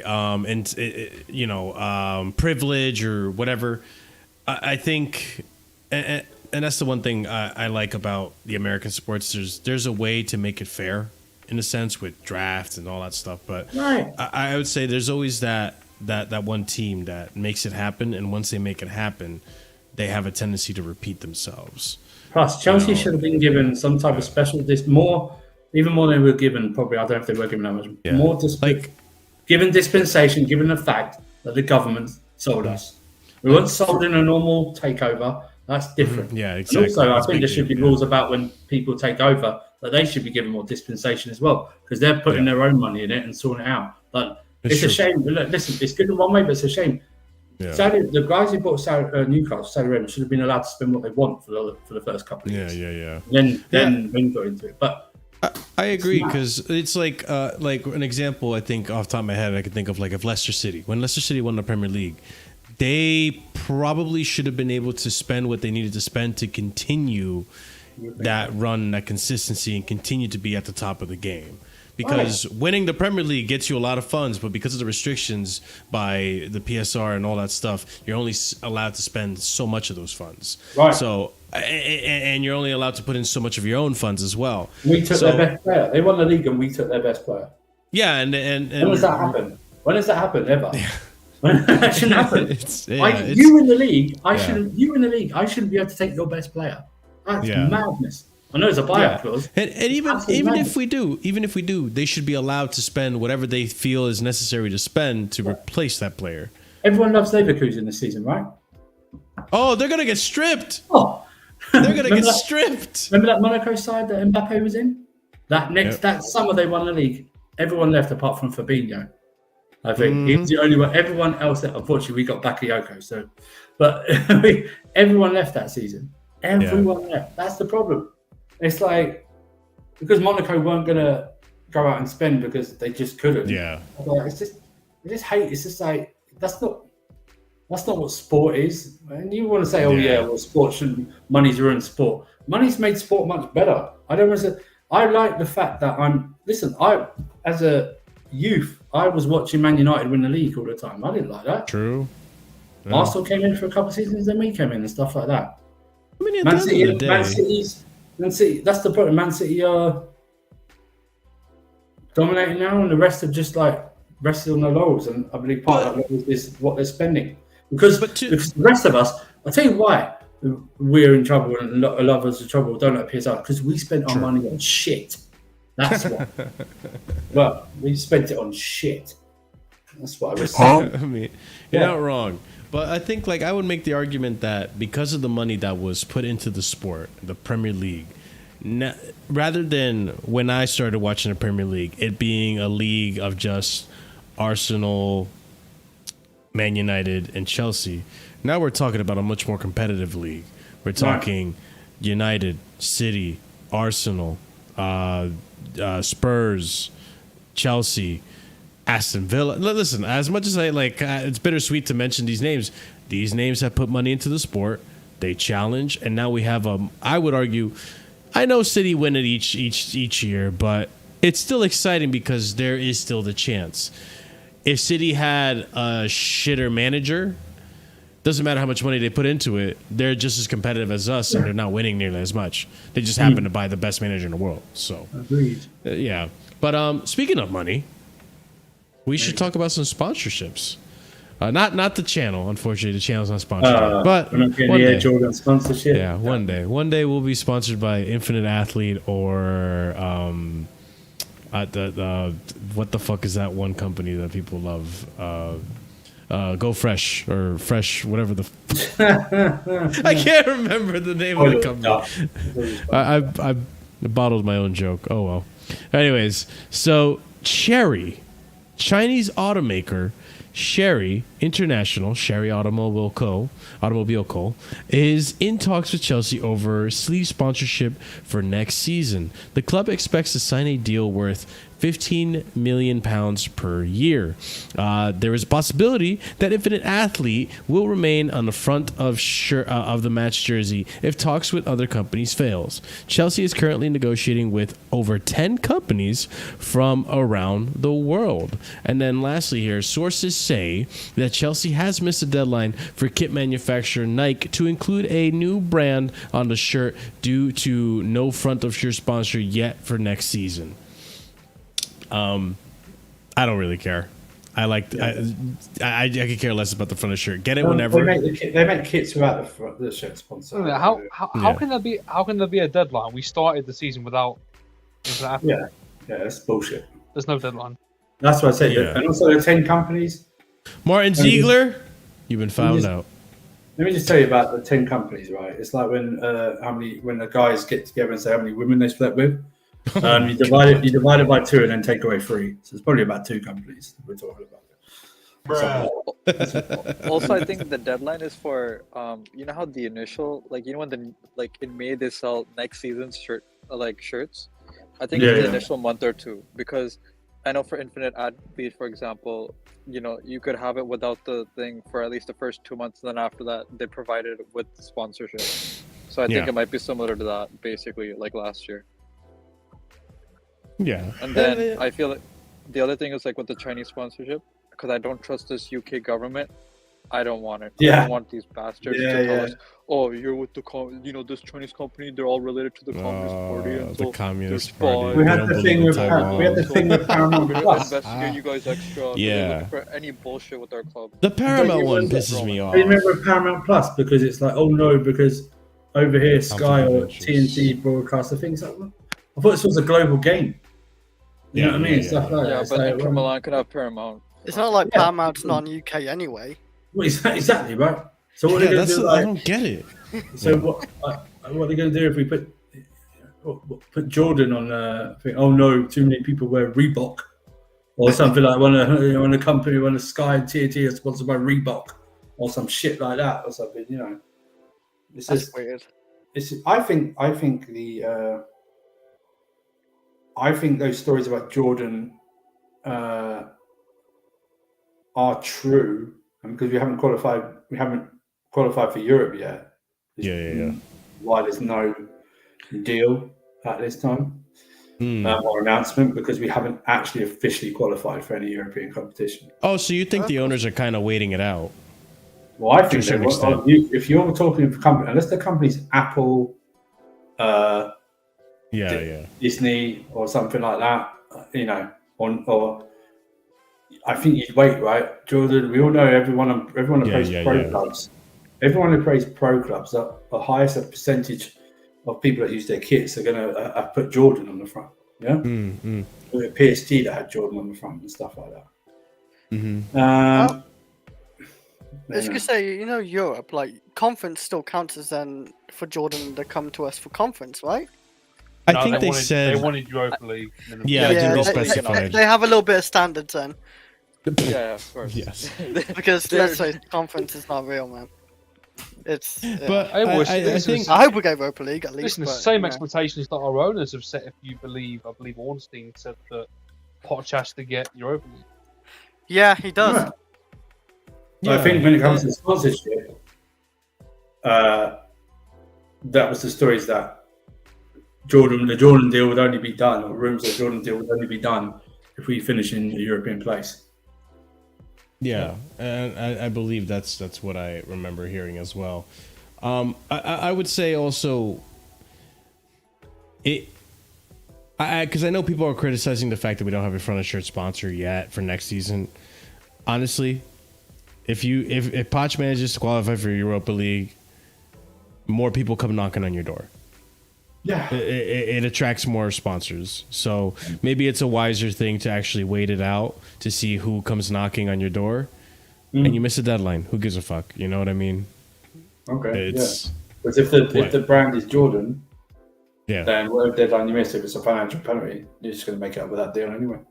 Exactly. And whatever shirt sells as well. Or whatever they give you for how many shirts can sell. Because I guarantee you right now, those stocks will sell out with Jordan on the front. Oh, yeah. That Chelsea store or anywhere else. We'll just sell out. Everyone loves those, no matter who it is, they love the Jordan thing, the logo. It's the logo. 100%. That's and it would be a really good sponsorship. Logo. Yeah. It would be a huge sponsorship. So, time will tell. It's looking interesting. Yeah, it's looking really interesting. But it all depends on Europe. I think that's going to change drastically the outcome of what happens next season with the kits, or the sponsorship, I should say.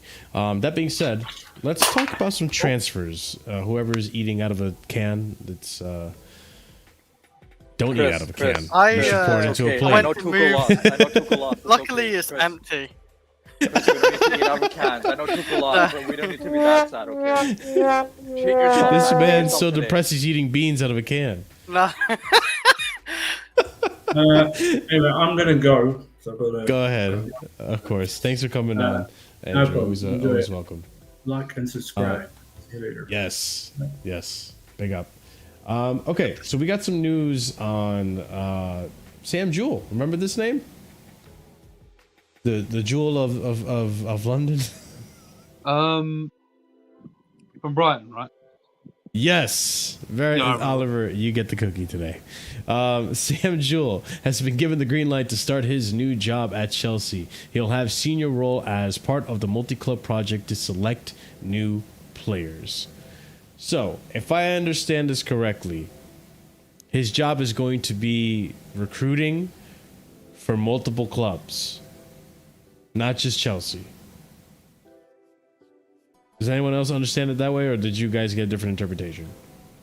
No, I agree. I feel like that's a big. I think that's a big task. And listen, I know there's a lot of scrutiny right now with our recruitment.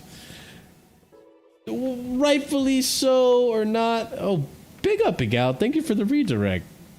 Guys, everyone, ladies and gents, be sure to check out Igal's channel. Big up, Igal. Thank you for the love, brother. You might win the league. I don't know. Time will tell. But I don't want you to. But big up to you, my friend. I don't really know what to say. But ladies and gents, if you're tuning in right now, we're talking about some Chelsea news. Be sure to smash up the like button, subscribe if you're new, and if you're here, if you haven't already done so, check out Igal Talks Football. Man's been grinding away on his channel. You'll find him in the terrace. You know him from the terrace. He's a funny guy, and he's a fellow American, technically. So big up to him. He's made his appearance at an American Waffle because technically he is an American. So big up to Igal. But yeah, so there's a lot of scrutiny around the recruitment team. I feel like this is only gonna stir the pot more. And this job itself, this title itself, I feel like it's a lot. It's really big shoes to fill. American though, North American. I know you're Canadian, but you're North American. I think it's big shoes to fill for Sam Jewell. And I think there's going to be a lot of pressure to get this right. And I also feel like there's a lot of cooks in the kitchen. So I don't know how you guys feel about that. I mean, like, I'm just going to wait for him to do, like, the action and, like, buy the players and let that do the talking now, because we've had a lot of fuck-ups and we praised them before, like, they done shit and, you know, Win Stanley and all that. He's kind of made a cock-up and The transfer a little bit here and there. Like, not all of them done bad, by the way. Not all of them are actually done bad. There's some good signings in there. But I'm just going to wait until we get results and these players start gelling and they start actually showing their worth, because I don't know much about this guy. And like you said, he's got a big job on his hands. Like, it's not just Chelsea. So, yeah, good luck to the guy, really. There's a whole lot I can really say about this guy, I don't think. I mean, if let's actually transition this over to the next topic, which is going to be some departures. All right, so we do have some things to discuss in terms of Chelsea departures. So let's go on to the next topic I have here. Despite recent performances, if an offer comes in for Trevor Chalobah, Chelsea will still consider it, and it's the same with Conor Gallagher. It will also depend on the players. So that's coming from Jago. So continue on. Offers will be listened to for Chalobah and Marco Cucurella at the right amount, though, but neither player is likely to be forced out or sold cut price. It's stupid. It's stupid to let these two go, because arguably, if Maatsen goes, he's our best left back. He's our best left back. He's way better than Jewell now. Jewell is finished. So why the fuck is no talks about Jewell leaving? Maybe because he's shit and no one wants him now, and he's just not good enough. And Chalobah's looked like our best centre back since he's came back. He's looked like our best centre back. So why the hell are we getting rid? I know they said we're not going to force him to come leave, but are we going to offer them a contract? Are we going to offer them a new deal? Well, are we going to do any of that? already has it. Chalobah has a contract till 2028. Okay. We don't need to worry about that. Yeah. And Cuckoo has at least 2 years as well. Does anyone know? Oh, okay, I was going to say, because that's probably why it's worded this way, that they're not going to be forced out or sold cut price, because there's time on the contract. Yeah, and also Chalobah is valued by the club at like £50 million. For that price. Really? Yeah, that's what we valued him last year. Fair enough. The 50 is a good price. So if we get him for that, then that's like similar price to getting a Jonathan Tah or a Tadib or. I'm not gonna then I'm willing to take it for that. Yeah, I'm not gonna argue at 50, but Chalobah is looking good. But if 50 million came from him, I'm taking it. I'll be taking that then, because I do like Chalobah, but you can use that money and get another better centre back maybe, or improvements somewhere else like left wing or something maybe. But yeah, like, we shouldn't be letting him go below 40 million at least, because Chalobah, I don't mind Chalobah. Chalobah's good at centre back. He can do a job at right back, and like I said, he's been looking our best since his return. He isn't a bad centre back. He's good on the ball. He's good at shooting. He's good at passing. Defending, it's not that bad. He's 22, 23. He's quite young still. Nah, he's like a year older, 24. 24? I was around 23, but it's close enough. I want him to stay, but like Anna just said, 50 million. I'm taking 50 million if someone offers that, but it has to be for the right price. I wouldn't even sell Colwill though, because I don't think. By the way, I don't think selling Cole was not fair either. He's playing left back majority of the season. Yeah, we have to see him as coming back from my understanding, like, if he's good enough for Chelsea or not. Selling him now would be stupid still for me. I think it was Roma, 20. By the way. Yeah, Cole was young. Yeah, Cole is only just turning 20 this year, so why sell him if he's the prospect of the best English center back to come out in a generation? Yeah, my stance on this whole thing is that prior to seeing him play this season, I was along the lines of I'm willing to get rid of Chalobah. I don't think he's of the level to be a out-and-out starter every season for Chelsea. I always thought he had an error in him. He had the Boza moments, and a lot of the times it was covered up by either Thiago Silva or Badiashile or whoever was in the back with him when they were doing the three at the back. But I must admit, this season, since he's come back, he's been very solid, and I am impressed about as to how solid he's been. I have not seen him make a mistake. I have seen him make some line-breaking passes and brilliant vision for the field. And I've seen him make some good tackles, and he's calm in the back, almost like Badiashile last season. So for me, now I'm more along the lines of like, okay, we're not going to stick with Thiago Silva.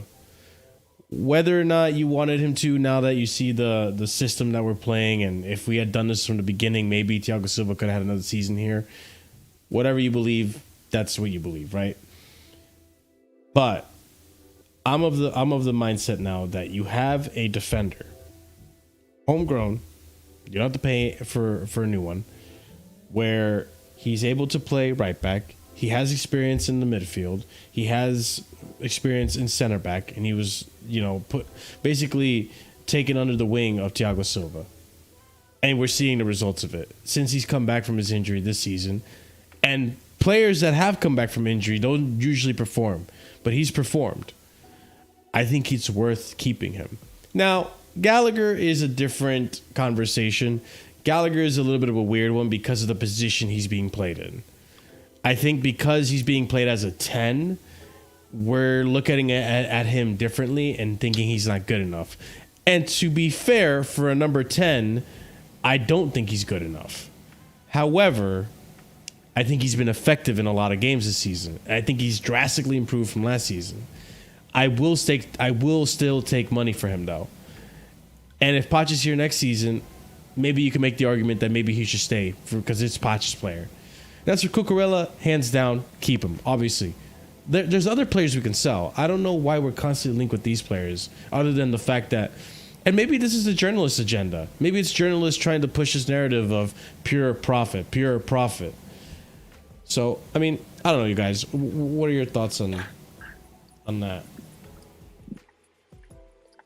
I already said what I said about Chalobah, but with Gallagher, it's almost like the same. I actually don't mind Gallagher again. He could be a good rotation competition player for an 8, maybe a 10 if you need him, do all the running and pressing and tackling. Because that's still useful to the team. It's just we shouldn't be building around Gallagher or starting Gallagher every game because Gallagher is a limited player still. I don't think he's nowhere near as good as even in Cuckoo as a 10 or Carney as a player or Enzo or Caicedo or even a Lavia if he's fit. I don't think he's good as those players, but I think he's still a good player for a squad player. But then again, if 45 million, 50 million came for Gallagher, I'm letting him go for that. I'm no problem with that. I'm not no attachment to these players like that. So and I agree with that just because I feel like a player like Gallagher is replaceable. Yeah, people are going to say he has a certain engine. He's a very special engine. But I feel like there are players out there that will run until their legs fall off for you. There are. I hate to say it this way. I don't mean to disrespect Gallagher, but I feel like Alfie Gilchrist, if molded into that position, he could be that. It's just... I don't think it's necessarily that special. I'm not sure about him yet, but who knows, man. He might be. I'm just Gallagher's not done anything that's wowed me. I've been impressed with how good he's been this season. I've been impressed with how effective he's been in certain games. But he's not done anything where he's done a few things. He's had some good goals this season, and he's had some good assists or at least key passes this season. Not anywhere near what Caicedo's done, not anywhere near what Enzo's done. But I mean, that's my 2 cents on the situation. I'm just not wowed by it. So he could go, and I'd be okay. I think he'd be a good squad player, but they need to decide on a contract situation with him. The next thing I wanted to bring up was apparently Benjamin Sesko's release clause is starting to go up in price, which I didn't think that was possible. But let's go ahead and read up about this. So, according to Philippe Hins and Sky Sport, due to Benjamin Sesko's good performances during the second half of the season, the release clause has now risen to 65 million euros. The amount depends on playing time, goals, and assists. In the maximum case, the sum can rise up to 70 to 75 million euros. If it goes up that much, do not buy him. Just keep Jackson. And just play with Jackson. Pause. Wait, what do you say about what striker keep Jackson? Oh, this guy. I can't really see properly. Yeah, if it goes up to, he's saying if it goes up to 70 million euros for Sesko, then keep Jackson. There's no point of going for this guy. That's what Marshall is saying. I'll I'll do you one better. If it goes up to that point and we still want a new striker, go and spend the money on Gyökeres. Yeah, it's the same price. Yeah. I mean, there's another guy. I'm gonna say it. Martinez, like 100 million euros, right? I mean, like if it's that price, then I'd rather get Martinez. No, hang on. Martinez gets goals. His link up's good. Like he's pretty much all-rounded. Chris, you like that? Chris, the Martinez agenda died for me during the round of 16. I'm sorry. It can die for you, but I'm not a quitter, man. You know me, T-Man, man. I can hold out for a little bit longer. What's wrong with this guy, man? God. Curry Pirate, you need to have shame. What? What do you mean? This is what you've done. You have created a monster. I haven't created. You have created a monster. Wait, why is he created? I talked about Martinez before Curry Pirate was on the channel. Yeah, he's right. He's the one who started it. You instigated him. You slid the stats under the door.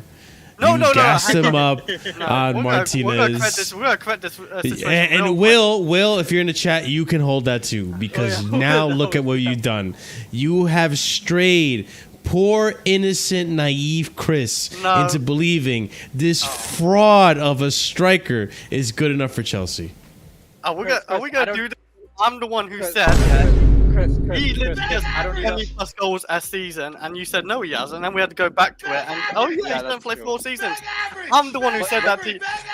You can do the soundboard, over me, but I didn't get like you. You need to stop. You are annoying. That is annoying. That was.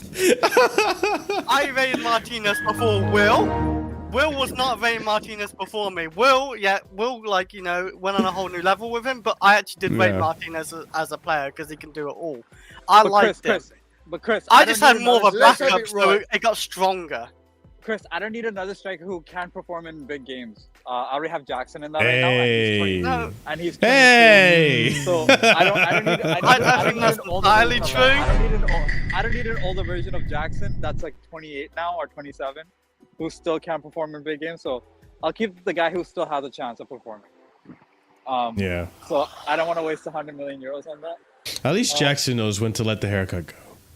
Yeah, and with regards to Sesko, the reason why his price went up is now he scored like total of 12 goals in the Bundesliga, and it's because in the first half he was like the third choice striker behind Werner and Openda, and then when Werner left, he started getting more game time, and in the past like 2 to 3 months, he's been doing pretty well. In the past 5 to 6 games, he scored every game, so that's why his price went up a lot more. It's kind of similar to the Jackson situation because that's what happened to Jackson last year. But then at the same time, Jackson had more game time too because he was playing for the entire season, whereas Sesko just played, I would say, half of the season. But he's still not worth 60 million euros. Still, hell no. Hell no. And sorry, for the Chalobah thing, I'm fine with letting Chalobah go for if it's 40 or 50 because we are linked with, I don't know if you're going to talk about this, linked with getting Tostens, who's from Fulham on a free. And he's 26. Yeah. So if we do that, right, that's a direct replacement for Chalobah. No transfer cost. It would just be wages, which is probably going to be 100 to like 120k, which is similar to what Chalobah gets anyways. And that's like additional 50 million that we can use on. Yeah, Tosin is definitely a subject I'm saving for the next stream because we went really long with the Champions League talk that I did not expect, but that's okay. That's like what Casually FC. Yeah, we went over an hour. That's what Casually FC is about, though. We just talk what we want to talk about, and at the end of the day, if we get to a topic, we get to a topic. If not, it is what it is. Yeah, and then Ahmed did what he wanted to do, and he left. So. Yeah, that's Ahmed in a nutshell. He's actually the one who's upset. I'm always losing. I'm just losing, man. Every time I win, I just lose. Always losing Ahmed. Speaking of always losing Ahmed, let's go ahead and on to the next topic I had for you guys, which is some news on Ipswich. More specifically, Omari Hutchinson. So, for those of you who do not know, Omari Hutchinson has been having a great loan over at Ipswich. Ipswich are now, first place in the championship? Or second place? Remind me. Sorry. I think they're second place, so that's They're second. automatic They promotion. got second. They secured second. Yeah, and he is getting promoted. However, there's been some comments made that people found a little disrespectful from him, but to be fair, I don't think it's that deep. Let's go ahead and read this here. Omari Hutchinson, I hope to stay at Ipswich next season. We'll see what my agent and manager says. Continuing on, Chelsea have asked Omari Hutchinson to return to Cobham next week. Omari will be joining training so Pochettino can watch him, and there will be discussions over his next step, according to Simon Johnson. Then, lastly, here we have from Simon Johnson as well, Chelsea need to sell to help comply with PSR and find new signings. Therefore, the possibility of selling Hutchinson to the highest bidder cannot be ruled out. I personally, and call it what you want, I haven't seen him play. He's a right winger. I don't think we need another right winger. I wouldn't be opposed to selling him, depending on what the price is. If we get a good amount of money for him, then so be it. I could care less. I mean, I'm sure he's a good player. I'm sure he has potential, but does he have more potential than Nani? I don't think so. Based on what I saw, the few cameos he made under Potter, I wasn't very impressed. Wingers who got a lot of potential anyway. We have Cole Palmer on the right. No. Well, he's a right winger as well. Not sell him.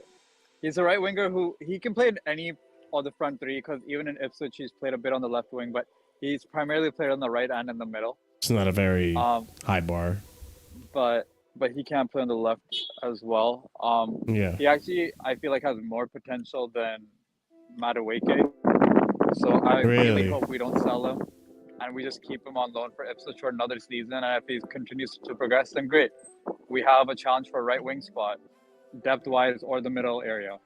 But if he performs okay, then yeah, let's sell him, because then we have Paez and, you know, another signing that you might get onto in the future. Yeah, I mean, that's the thing. I have to see him in the preseason. I have to see how much progress he's made at Ipswich. I just, yeah, I don't know. I don't know. For me, Nani came into this team and hit it off almost immediately. You can tell he didn't really struggle much. Yes, we were shit. He wasn't doing much in terms of output, but you could tell he could stay in his zone. Omari, the thing, listen, I don't want to be heightist. Omari's tiny. He's a tiny guy. And I think that didn't help him very much when he played it, the few games he played under Potter. And he got bullied. I don't think it's that at all. Yeah, I don't know. If I'm remembering correctly, the only times that Hutchinson ever came on, and I say times loosely. There were a few. There was 2 games in a row. That's it. Okay, one of them was Man City, wasn't it? Maybe. I think we were ready to use him. Come on. Yes, it was. It was. So Man City, tiny. Come on now. He's 175 centimeters. He's not tiny. He's like 5'9", 5'8". Let's come on, Hazard. Come on, we're now. Hazard wasn't. Like, come on, it's a tiny guy, isn't Hazard? Hazard was like 5'8". Let's not. Hazard's 5'7", 5'8". Yeah. Vinny's 5'9". I mean, if you have the technical ability like Eden Hazard, you don't need. What are we doing with this tightest thing for wingers and stuff? I mean, Marshall's been hanging out Poch too long, man. That's all. Yeah, no. All these guys are taller than me, man. What the fuck? Yeah, it's not. I am the short king. I am the short king. Well, you are 5'5", aren't you? So yeah. Go fuck yourself. I can't 5'8", talk. I'm 5'8". piece of shit. I'm 5'8" like you, man. I'm the same height as you. But anyway, as I was saying with Hutchinson, I just think we didn't see a lot of him last season, and the bits that we did see of him in the men's team, the men's first team, he was really raw. Yeah, he was, but it's situations where he's naturally just totally out of his depth. Like, I get that Lewis Hall was able to come into the team and perform well, but that's not the norm for a young player. Not every young player comes in and balls out against Manchester City. The thing is, though, like, I get what you're saying, but I feel like, despite what you think of Alfie Gilchrist, I feel like when he came in the games that he came in, other than the Arsenal game, he, for the most part, held his own. I feel like when I saw, and this is first impressions, so take it with a grain of salt. I feel like when I did see Omari play for Chelsea last season, I feel like he was struggling. Fofana was doing well on his own. He was holding his own. Harvey Vale was holding his own. I just didn't see it with Amari. So, yeah, he might be having a good loan at Ipswich. Listen, I'm talking out of my ass at the end of the day, right? I have to see it. But right now, I'm not very convinced. I mean, I just think another thing as well is that the team around Amari was atrocious. And we've seen that players that have stayed on from last season, Madueke, Mudryk, they've gone up a level. Whether that's good enough or not is another discussion. But they've gone up a level from last season because the environment is much better for them. And we haven't seen Amari get that opportunity yet because he's had the loan. And the loan's been very good. Like, he's shown an ability to have an impact, and that's the best thing you can do as an attacker. And also he's been the highest rated in their academy for like a very long time. He's like their best prospect from their academy in a very long time. So I would take the risk for like another loan at Ipswich. I'm saying, like, see how he can battle with trying to be in the league, or how he can be in a lower team through the struggle. Yeah, I mean, obviously I'm willing to give him the preseason. It really just depends if there's space for him because, as we said previously, we have Cole Palmer and Madueke. One thing that we're neglecting, and we can't neglect it because this will be a very hard one to move on. Sterling can play on the right. You've got Angelo potentially coming back. We don't know what the plan is for him. That's another one too. Yeah, Angelo. Does Angelo go back Angelo on loan? Impressed. Angelo has had a good loan at Strasbourg, but I actually think if you're asking me who I'd keep Hutchinson. I think Hutchinson just has that impact. Yeah, and that's not writing off Angelo. I just think Angelo could. I don't know. It's just the impact. I see Angelo as a very I just don't like his name. What? Whose name? Angelo. I'm inside. I saw Angelo. That's a nice name, but like, I don't mind an Angelo. I get we pick our chance based on the names, eh? The thing is, Angelo's like a very Angelo's like a very good player. Like, he's a very fluid player. He can link up well. He can, look good in a team. I just see Hutchinson has more of an X factor. If you get what I mean, he can change a game. He's better at striking the ball. He's better at goal scoring than Angelo. That's for sure. Yes, that is definitely way better than Angelo. And Angelo's much more of a creator. Wing. Yeah, and Angelo has played left wing at Strasbourg for quite a few games, like almost half of the season that he's played. He's played on the left. That's what I'm really interested in to see what Omari can do and Angelo can do on the left side, because I don't have the patience for Mudryk. I do think we need to do something in terms of the left hand side of the attack, and Mudryk needs a loan. Like, we've seen it. Mudryk needs a loan. And I know people are pointing out the stats and all that stuff that he's done in the Championship, but no disrespect to Championship. The Premier League is a different animal. And once you come to the Premier League, I don't expect you to put up the same numbers. I expect you to put up maybe half the numbers at that. So time will tell with what's going to happen with Angelo and Hutchinson. Go ahead, Oliver. I do think we need to be careful about how we talk about the Championship. You have to remember, after yesterday, we've got a player who last season was a Burnley left back who is now in the Champions League final.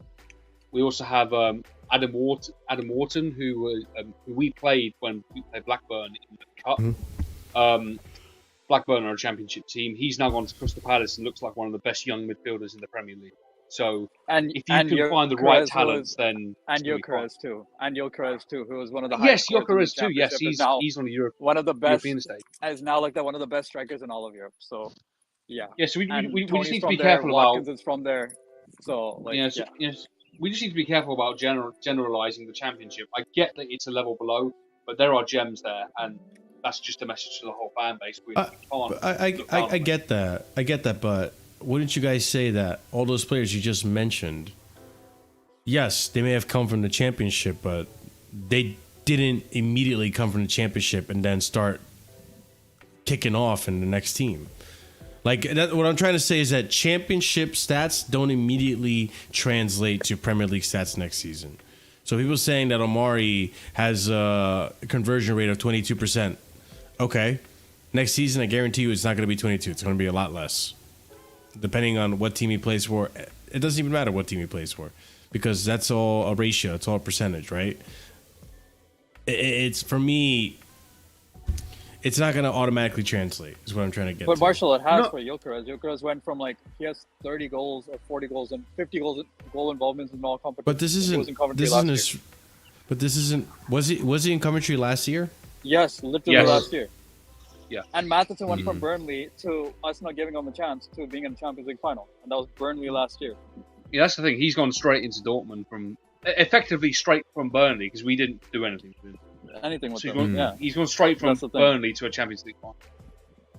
All right, I mean, time will tell. I just we'll see what happens. This is the mentality that Poch has used with him. On top of him not being tall enough, it's the reason he gave in the press conference was that the level from a Championship Burnley to Chelsea is too much of a jump for him. Yet he's now in a much better position than any of our players. So, makes sense. I mean, time will tell, because you guys pointed out the positive outcomes of players that popped off in Championship. But then I look at Burnley. Like, Burnley was so good in Championship last season, and now look at where they are in the league. It just doesn't translate over sometimes. So there are, as much as there are some good, good outcomes from playing in Championship and stuff, there are just as many bad ones. No, it's definitely a case by case thing when it yeah. comes to the successes. I'm just telling Chelsea fans to not rule it out. Mm-hmm. Yeah. No, I get you.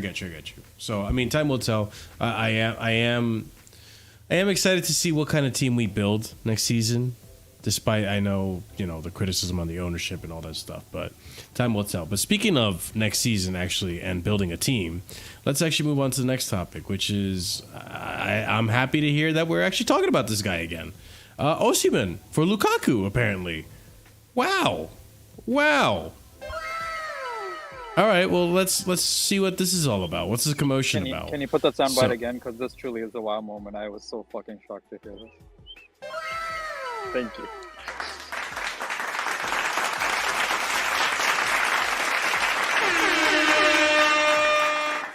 Yeah, hopefully this actually works out.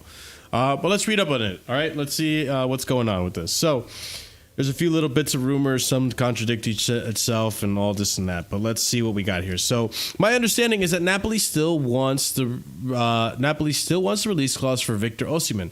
Chelsea are still deciding on striker targets and working out how much budget they have. Europe will play a factor. This is according to Ben Jacobs. Then we have here, according to Fabrizio Romano, 2 days ago, there are no Chelsea negotiations going on for Victor Osimhen.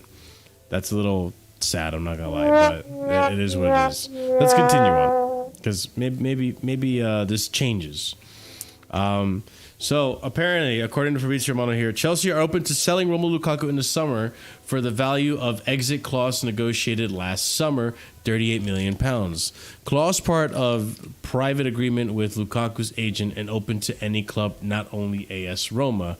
And then we have here, understand, Chelsea have already fixed an exit fee for Romelu Lukaku in the summer of 2024, and it's around £37 million. There's an agreement to make Romelu Lukaku available for that fee next year. Lukaku doing great on loan to Roma as he scored 7 goals. Now, there is a tweet that actually combines the Osimhen stuff and Lukaku, which I seem to have lost, so I'm going to look for that.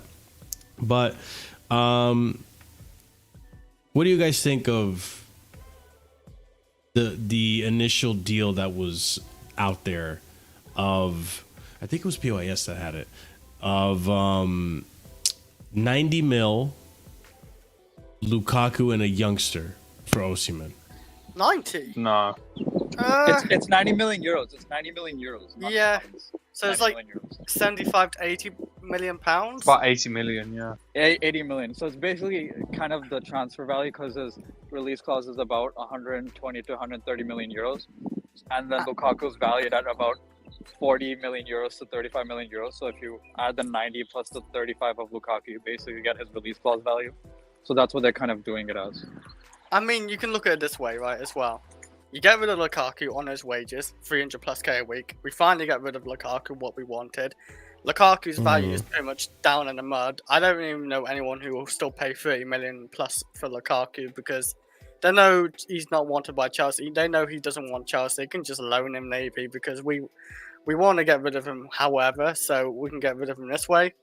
And we get Osimhen, who's a great young, well, he's 24, but still kind of a young talent. Obviously, started like doing really well. Like this season's doing pretty alright, right? And last season did really well. Chelsea create a lot of good chances. Osimhen likes chances. Osimhen scores a fair few of his chances, and we finally get another striker at Chelsea. So you put all that together, I would still take it if it's 90 million plus Lukaku. And when you say young player, who's the young player? Is it just some random we don't know? A youth that we have. It could be Cassidy. Because that's the big rumor. The big rumor. Cassidy can go. Yeah, he can go. Fuck you. But that's the big rumor. Apparently, it's Cassidy. I'll put Brozier in there. How about? No, Brozier. Yeah, for free. No, because Napoli did want him. Napoli wanted Brozier last year. Napoli wanted Brozier last year. Napoli wanted Brozier last year. They did. That interest. Come on, bro. You can start cooking the Serie A, maybe. You got two strikers for, I'm saying 2 for 1 deal, and that's fine. Let's go.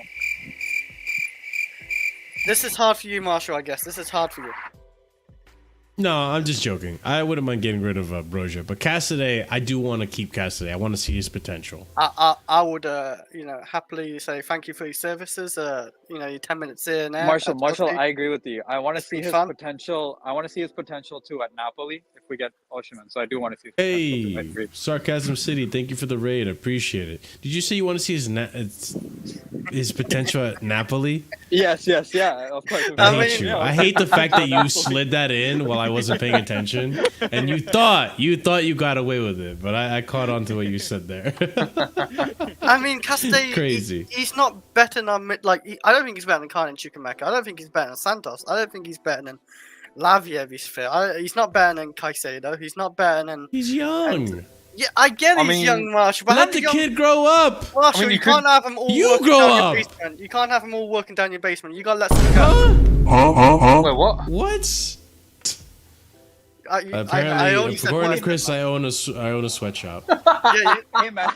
Hey man, Cassidy can grow up to be a fine point guard for a basketball team. Let's He's have already it right. 6'4", so he can be 6'5" for I don't know, Torino. Marshall thinks I hate Cassidy, by the way. Listen to this. Yeah, I do think you hate Cassidy. No, he needs a loan. No. Because every time Cassidy even shows up on the side of your pitch, you're like, "Oh, for fuck's sake, Cassidy!" That is true. I mean, it's true. You see, and then you go beepity boppity, and then you fucking go on about your day. If everyone wants the West Ham game, I remember that. If everyone wants the context, and I was like, "What the fuck, dude? Like, you don't even know who's coming on or off." Wait a minute. In the West Ham game, I was like, "Where is he playing?" That's the only question I asked. We're 5-0 up. No, you did go off for fuck's sake, Cassidy. You went something like that. Anyway, if anyone watching or listening wants context, you can go and listen to previous streams. I'll tell you why I react like that when Cassidy comes on. It's not because of the player. Big up Shook TV. And big up to Flawless. Thank you so much for the raid, Sarcasm City raid. Big up to all you guys. I will take care of you guys for the rest of the night. Pause. Be sure to smash the like button if you haven't done so already. And if you haven't subscribed, I recommend you do so because we're on our way to 3K. And you could be a part of building this Casually FC empire. So, anyways, Cassidy, Lukaku, and 85 million euro. Why not? Let's say that 85 million euro for Osimhen. I wouldn't mind that. That's not bad. And I also saw in Chelsea HQ or Chelsea Dodgers that we want to pay him around 10 million euros a year, which is about 160 pounds a week. So we pay a guy who's earning 300k to 160k. I'll take that hit. Hell yeah, that's cool. Take half the wages every week. I'm seeing these comments in chat. I regret everything. I think it's. Hey man, I appreciate that shit. Much love, man. Yeah. But listen, Cassidy doesn't do shit now, but he may do shit in the future. So Listen, I think the kid's gonna be a baller, but you know, time will tell. Ahmed's a fraud. He left for a meal or something. I don't know. I did excuse. Yeah. The other thing too, because people are worried about the wages we're gonna pay him. The thing is too, I kind of deeped this the other day. People don't think we actually pay good wages. I tend to disagree. We do pay good wages, but the wages are incentivized. So you actually have to do a good job to get your good wages. That's madness. But by good wages, That's just asking too much, Marshall. hang on. In order to call it good wages, what are these people comparing it to? I'm saying, like, if you want to earn more than 150K, well, actually more than 200K at this club. Because what I feel like has happened is, over the years, the wage bill ballooned under Abramovich, and that became the new norm, and people are used to that now. Mm-hmm. Because, like, Osimhen, people are probably going to argue that Osimhen will probably want 300K a week. Okay, you can probably earn 300K a week at Chelsea, but you have to win the Premier League. You have to score more than 15 goals. You have to get less than X amount of cards in a season. You have to score 10 assists. You can earn the money. We're not just going to give it to you. So, for me, people might think I'm being a little too harsh, but at the end of the day, how many Marcus Rashfords do you see in football right now just freaking scamming a paycheck? We have one. Who? Oh, Raheem Sterling? Yeah. And also Haaland has a similar contract too with Man City. He went from earning like I think 250K to like something like 800K because he's got some craziness. So it went from like 250K a week to like almost 800K a week because he had 50 goals in a season. They won the treble. So that is insane. That's what his incentives went up to. And ours could be similar, right? It could go up to 500K, but we're fine with that because now we're winning Champions Leagues, right? And leagues and shit. So who cares then? Yeah, exactly. So that's the overall point. I think you can earn money, but you have to earn it. And then once they start playing well, and they're earning their wage, no one gives a shit about how much you're getting paid. The only reason people give a shit about Raheem Sterling and how much he gets paid right now is because he sucks. So, it is what it is. Speaking of players that don't suck, actually, let's go ahead and move on to the next topic, which is Silva. Here we go. Ladies and gents, it's official. Thiago Silva is leaving Chelsea, and he's officially going to be a Fluminense player next season. Let's go into details. So, Thiago Silva confirms he's leaving Chelsea. Chelsea means a lot to me. I came here with the intention of only staying for a year, and it ended up being 4 years. Not just for me, but for my family too. My sons played for Chelsea, so it's a source of great pride to be part of Chelsea's family. Literally because my sons are here. I hope they can continue their careers here at this victorious club that many players wish to be a part of.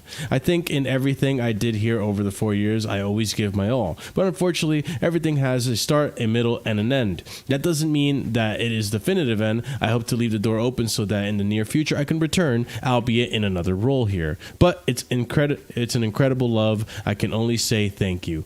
And listen, we'll be talking more about the award ceremony next on Sunday, or next Casually Chelsea show. But Thiago Silva still emotional, still in tears. You know, for him, it's a real tough pill to swallow. Moving along and going on to the next chapter of his life, which isn't Chelsea anymore. And listen, respect to Silva. He's been an absolute gem of a player for Chelsea. But let's go ahead and continue on. Thiago Silva is doing his UEFA B coaching license, and Mauricio Pochettino used him on numerous occasions this season to communicate with his young squad. And then we have another one from Ben Jacobs here. Thiago Silva is expected to be made captain for the Bournemouth game for his farewell. Should have been captain much sooner than that, but we continue. Thiago Silva plans to return to Chelsea one day in a non-playing role to be part of the club. Then we continue on. Thiago Silva has enjoyed his time at Chelsea so much that he will likely make West London his family home when he retires.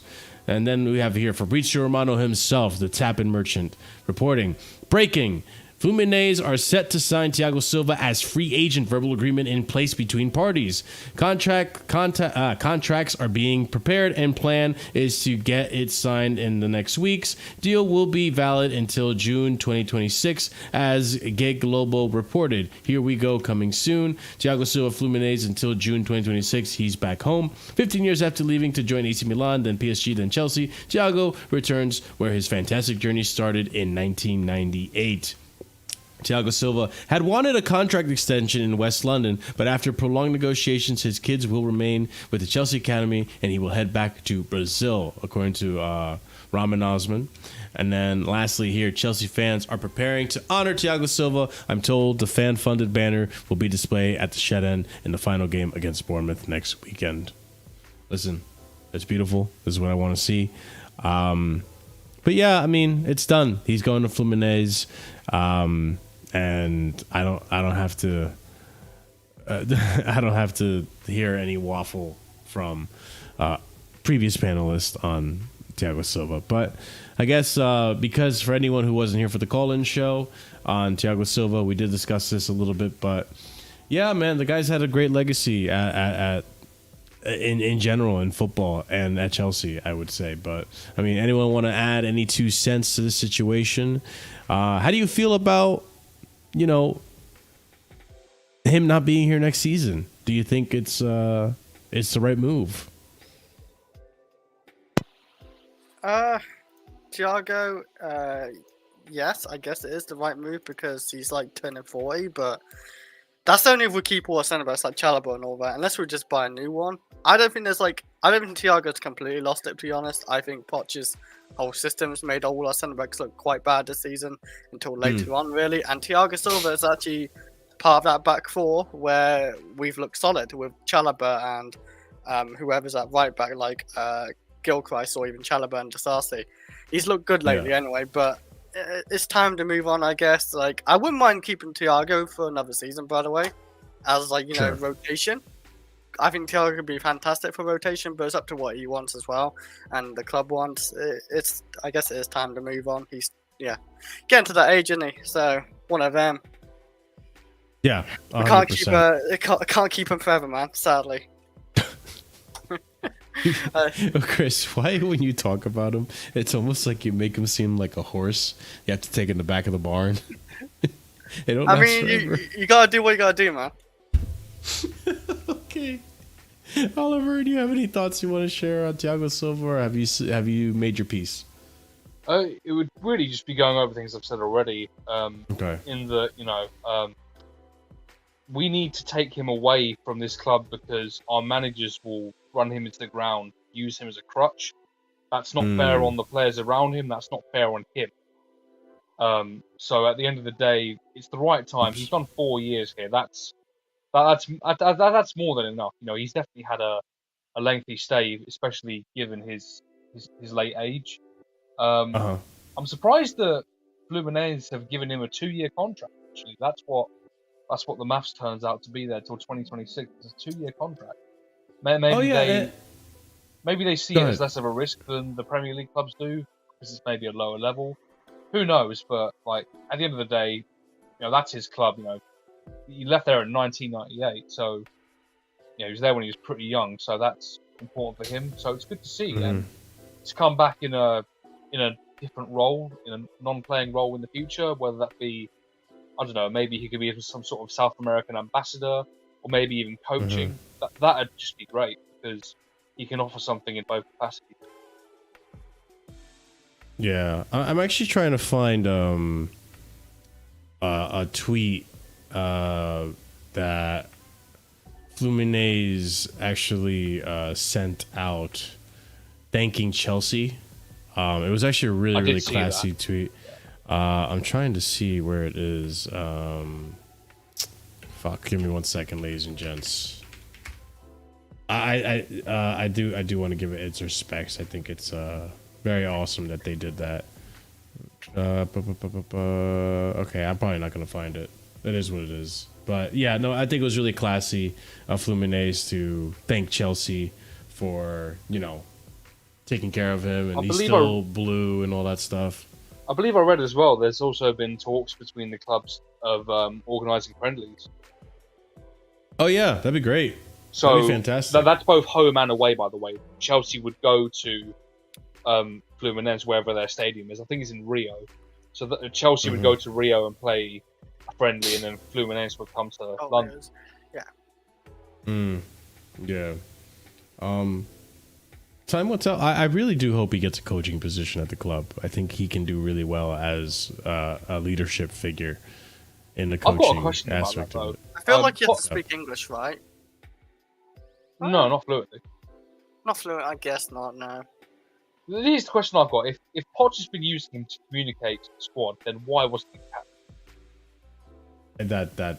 Well, okay, hold on. I think part of that is because I think the idea is that the next captain of Chelsea, or Chelsea's captain, should be a person that's going to be at the club next season. So Conor Gallagher, who's got 1 year left in his contract. You know what I mean? I know he's not the captain. Reece James and Chilwell. I know Reece James and Chilwell are ahead, but you know the deal with them. They're just not going to stay fit. At least, before James had his surgery, he wasn't going to stay fit. So it's just poor planning again from the manager. Yeah. That's Poch in a nutshell. We've beaten it. We've beaten it over and over again. But it's so many questionable things from Poch this season. I do believe to some extent, we did know that Silva was taking this sort of role within the squad and with the manager as well, because if I remember correctly, after the Aston Villa game where we made the change at half time, apparently Silva was getting involved in the team talk in the dressing room. So. Yeah, I remember that. Yeah, I remember that was being mentioned. Showing those qualities and responsibilities there. I just don't know why that couldn't have translated to the armband, but I guess we'll never know. Oh, that's also true, Soliman. He did say he needed someone that speaks English. I never understood why Thiago Silva never tried to learn English, or didn't seem he tried to learn English. I mean, he's a man. He joined us in his mid-30s. He's an old man, your brain's not developing in your mid-30s. Yeah, fair enough. I'm sure he understands a bit of it. Well, yeah, I'm sure he can speak broken English. In terms of he'd have to know phrases and words to get about on the pitch. But that's that's only at a very basic level. Yeah. Okay. Fair enough. Thiago Silva, and I'm glad he's still playing right now. He's not injured, so he doesn't have to, spend the rest of the season injured. We can still see some good performances from him before he leaves. Hey, and even if he did get injured, his last home game was a 5-0. Yeah, and he was great. Yeah, exactly. So, big up to Silva. Let's see what happens. Hopefully, we get into Europe and it's not so much of a bitter pill to swallow when he leaves. But all right, let's continue on.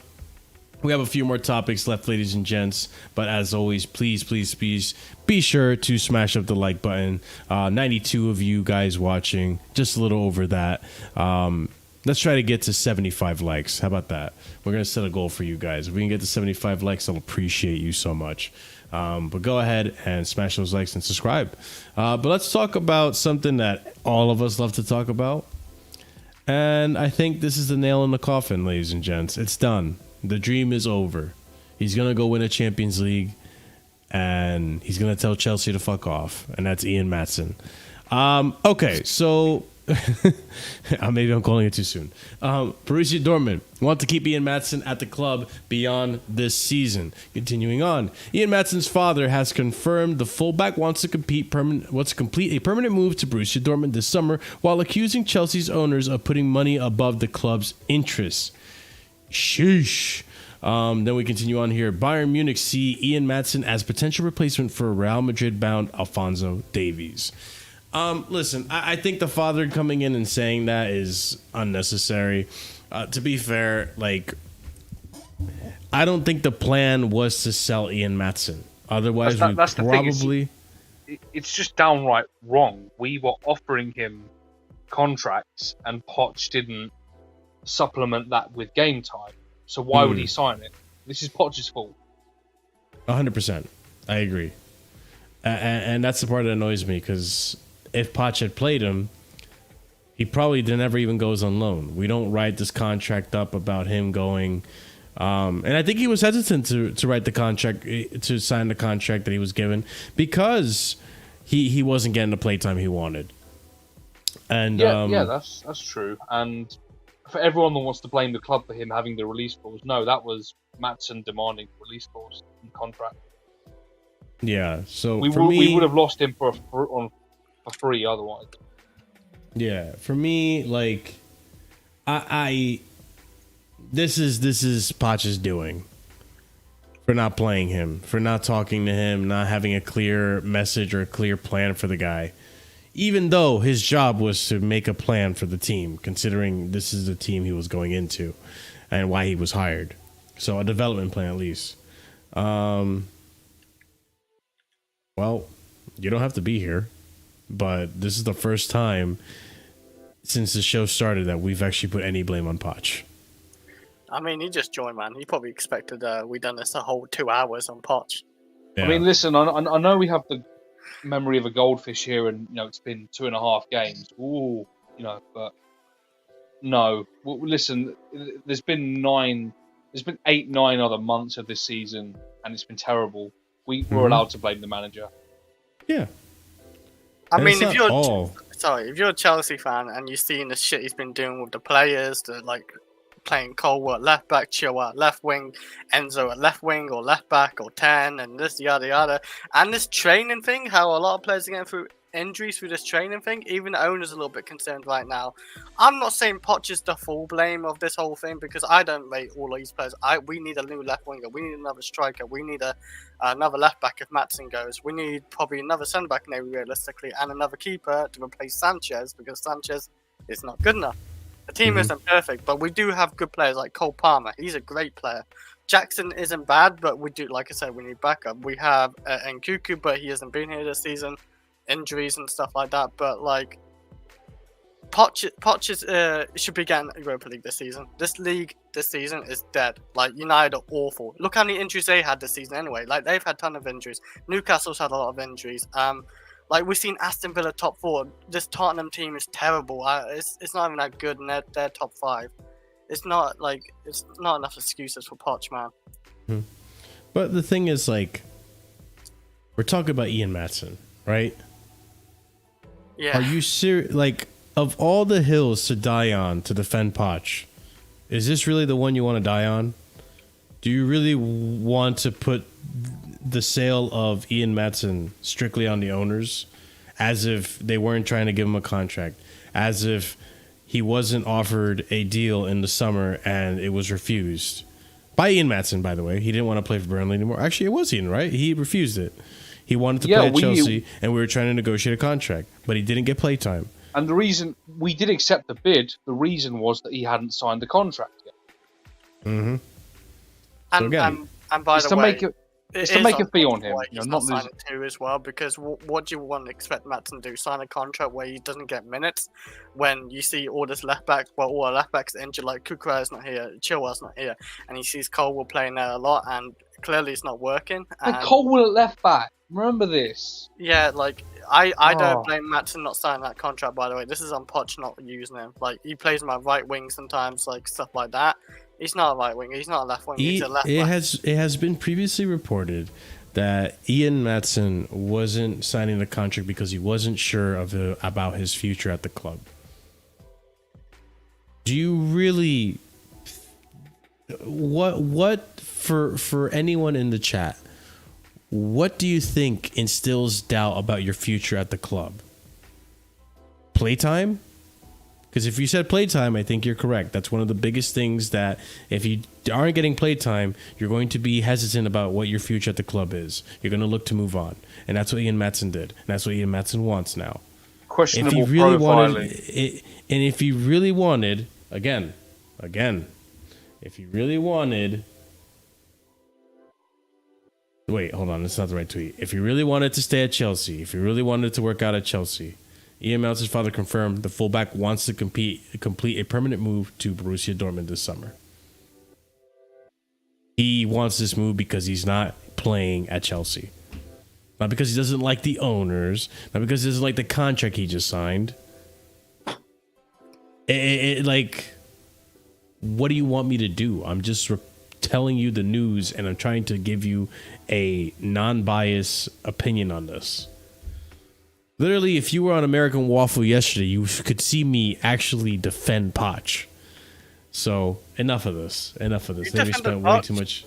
Unfortunately, yes. Unfortunately, yes. How do they make you do that? You're gonna just have to watch the show, Chris. I do. Ooh. Anyways, that being said, he's as good as gone. Because now there's a release clause that as soon as someone puts the money down, he's gone. So it sucks. I don't know how. We saw him all preseason. He looked very promising, and then that gets taken away from us. So. I hate how this has been done as a situation, because I felt like the Maatsen situation. I hated it. I hate it completely. When we're using Colwell's overlap, that was perfect for Maatsen to overlap. That was perfect. But no, you had to have your height. Well, we should have known from the beginning, though, because even in pre-season when we were all raving, Poch never played him at that. No, he played him at Cam, left wing. Cam, left wing, I mean, he played well there, and that's just his attacking abilities. He's good going forward, Maatsen. He's very good going forward as a left back. And defensively, I don't think he's even that bad, by the way. I don't think he's even bad defensively. He's quick. He can get up and down quick. Like, well, I'm sorry. I felt like he needed that chance. He just needed it. If you're guarding the flank against PSG, you're guarding the flank against Hakimi and Dembele. And listen, I know Andrew had his say on Dembele earlier, and I agree with it for the most part. But Dembele is a good dribbler. That's one thing I can't take away from him. He's just got no end product. But when you're guarding the flank against those two players, Hakimi with his speed and his delivery, Dembele with his dribbling, he can tie up any fullback he wants. You're a good defender. I'm sorry, I don't care about your height. You're a good defender on the ground. You can definitely deal with it. Yeah. So it's a shame. I don't want to keep dwelling on Ian Maatsen. It bums me out because now apparently Cucurella could be sold, and then we're gonna be stuck with Jewell, and I don't want to. I mean, I will blame that. Dark days will come. Dark days will come for Chelsea fans in the left back position if we sell Cucurella. I promise you. I mean, we got Jewell and Cole. Fire and brimstone. Cheese strings, hamstrings, Chilwell, bro.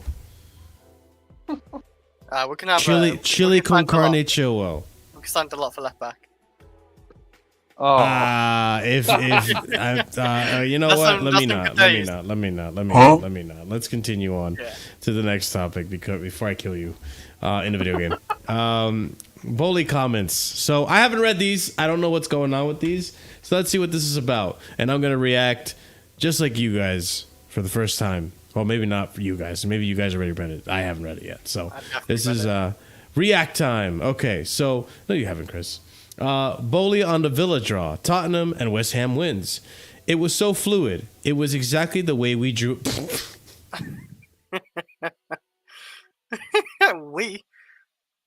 This guy. Oh man, this is the first tweet, and I only got to the second sentence. What do you mean he drew it? Like what? Todd Boehly helped him drew his plans. No. I think like what this means is, Chris, like Pictionary.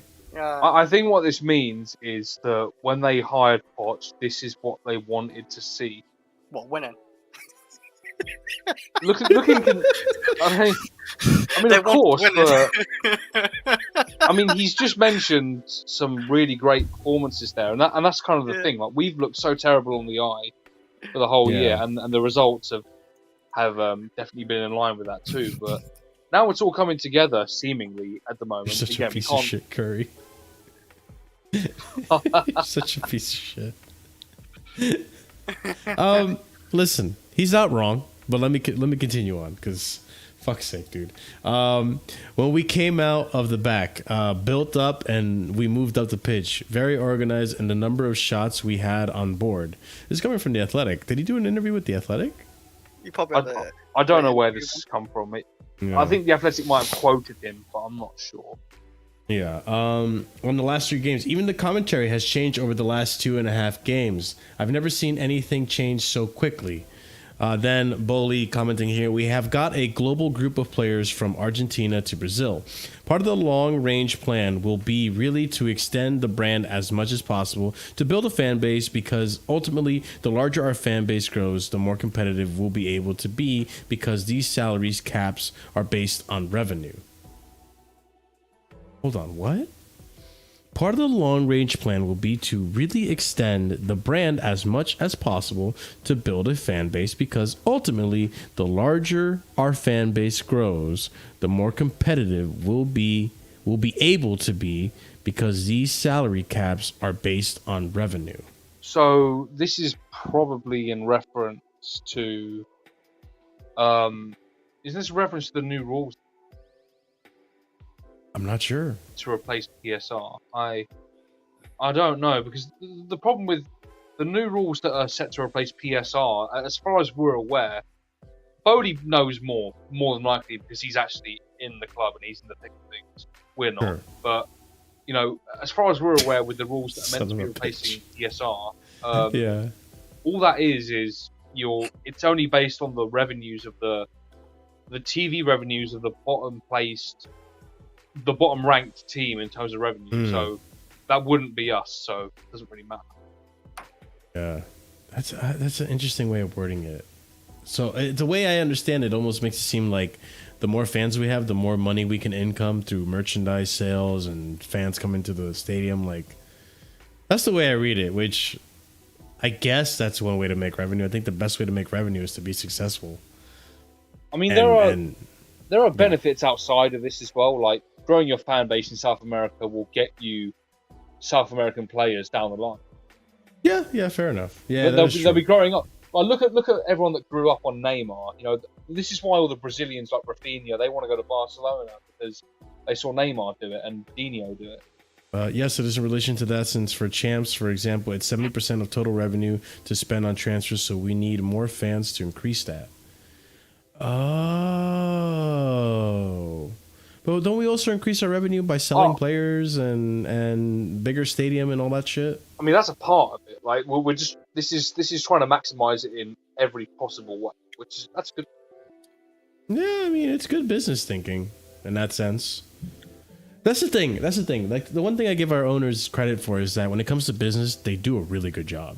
They might be the best in the game when it comes to business, loopholes, and all that stuff. They do a really good job. Yes, we have overplayed for players. Enzo, Caicedo. But at the end of the day, I think it won't be long until another player comes by that is that same price and another team is paying for that. Like, I think just the way the market is moving, these players are getting so much more expensive. But let's continue on with these quotes. Todd Boehly, hopefully Cole Palmer will become a household name here in the U.S. soon. He's been a phenomenon for us, and so we're thinking hard about how we continue to expand our brand in the United States. That's ultimately a priority as well. Boehly, I think winning is at the top of things that is most important. And lastly, here we have Todd Boehly says there's no better league in the world in the Premier League, and adds Kalidou Koulibaly once told him players can think then run in Serie, but have to run and think in EPL. Oh, okay. I mean, listen, he's saying the right things, and people wanted him to come out and speak on Chelsea more directly, and this is kind of what's going on. So now we have a little bit more of a clearer plan as to what's going forward. But I mean, I don't know, guys. What are your thoughts on all these comments? I do have some bones to pick with it, and it's not really about what he said. Talk to me. It's about the timing of when he said it, because this all feels like we just had 2.5 really good games. So he waited until we had 2 clean sheets this season. You know what I mean? mean? That's what it is, though. Like, where was like I may be sounding cynical here, but where was this when we were like feeling down in the dumps? Like, this kind of it's very opportunistic, and to an extent I rate it, but you know, we wanted the clarity and the communication when we were asking for it, and we're not asking for it right now, and it now feels like, oh, well, here we are. I don't know. Yeah, Chris, your thoughts on the PR? PR's PR, man. This guy, you didn't even listen to anything I said, did you? I'm sorry. Huh? It's okay. Oh, wait. There's no better league. Oh, just didn't talk about. No, Chris, this isn't the only thing I said. Okay, I said many more things. I mean, it's I was okay. talking about other stuff like I don't know, 5 minutes ago. All right, it's fine, Chris. It's fine. No, Chris, we're just gonna move on. Yeah. But I rate it. Yeah, me too, man. Well, okay, Suleiman, I think a lot of it was because he was talking to Forbes, and it wasn't like. Actually, I don't know where this is from. That's the thing, guys. I don't know where this is from. If I could find out where this is from, then I could have a better understanding of where I stand with these comments. How about this then? If anyone in the chat right now watching live has an Athletic subscription, would you be able to go and check that for us? Because none of us are subscribed to the Athletic. Was this an interview with the Athletic? Like, it seems like it was, because these are all coming from the Athletic. That's the thing. We don't know. So it's either the interview was with the Athletic or the interview was with someone else, and the Athletic have just transcribed it and quoted it. Well, we don't know. Yeah. But yeah, okay, fair enough. I mean, I like, Wait. Thank you, Can Suleiman. you? What's on up? that microphone? What's the? Sportico. Oh, so that must be Maybe. the Athletic must have transcribed it. Then it's not their interview. Maybe. Yeah, it seemed. Yeah, maybe Sportico. Yeah. Okay. Fair enough. I mean, the thing is, it gives more of a clarity as to what they were intending. And listen, this is where I go back on Poch.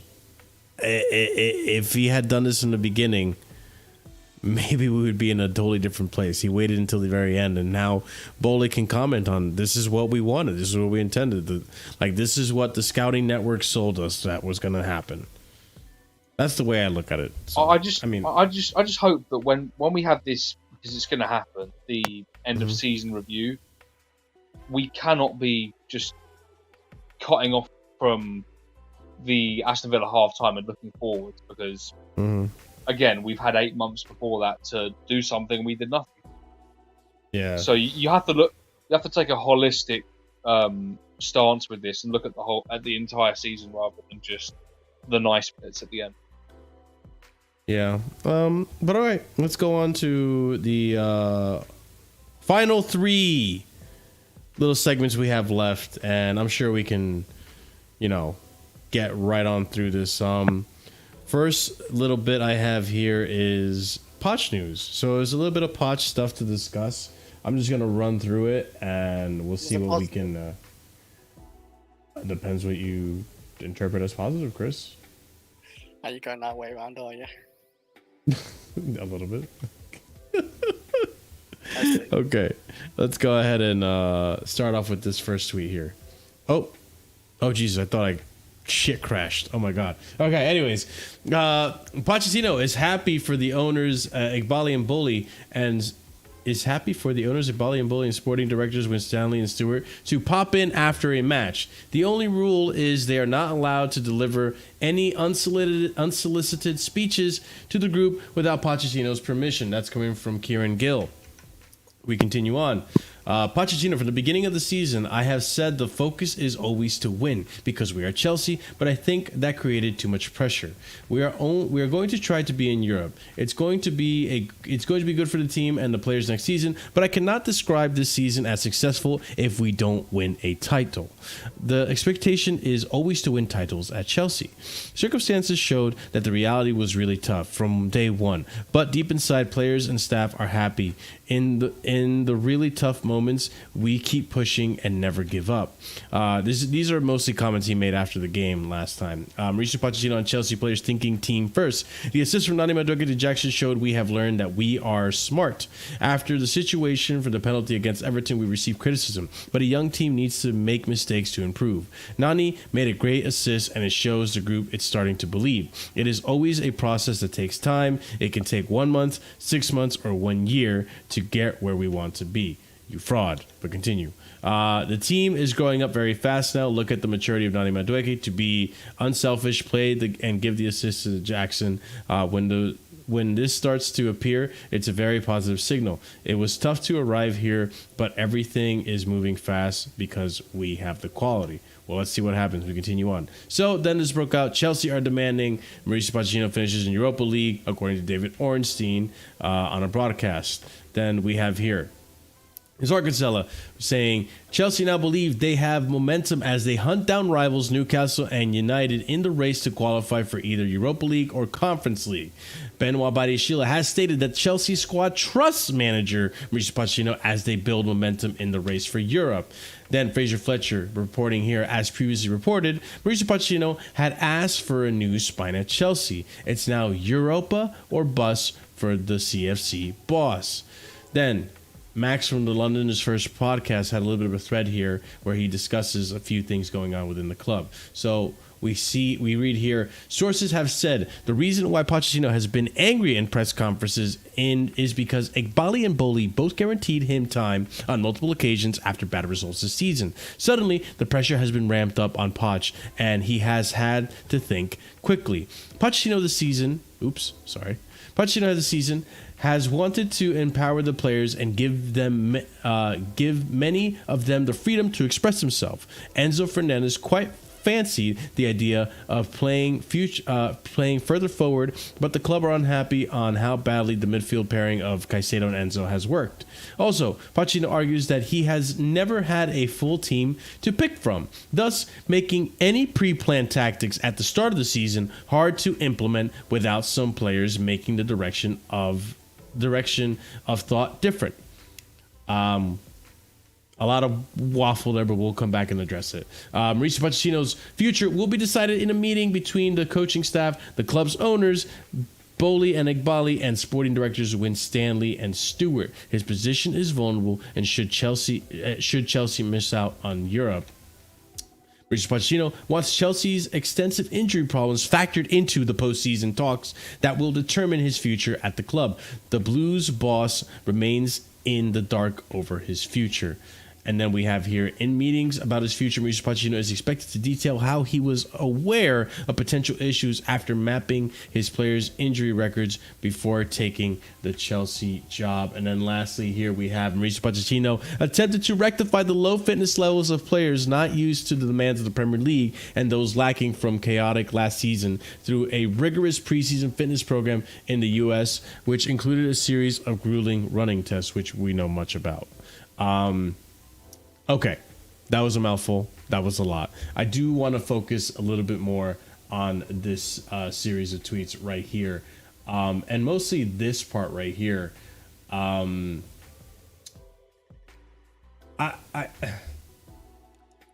find it baffling that as a manager with so much experience that you have, that you're taking the Lampard approach of go out there and express yourself.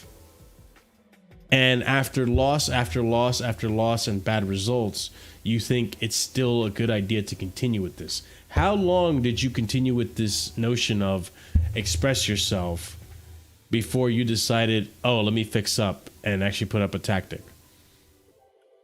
Why did you think it was a good idea to let an inexperienced player like Enzo Fernandez decide how he wants to play on the pitch? If he wants to do this and you see it's not working, you persist on letting him do that. Like, I think part of the manager's job, especially with a young team like this, is to also serve as a mentor. We saw that with Jose. We saw it with Sir Alex Ferguson. We see it with Pep, that being a mentor, almost a father figure, and guiding the youngsters in the right direction. To me, it's just ridiculous that this manager has let the players almost take control of what they're going to do on the pitch.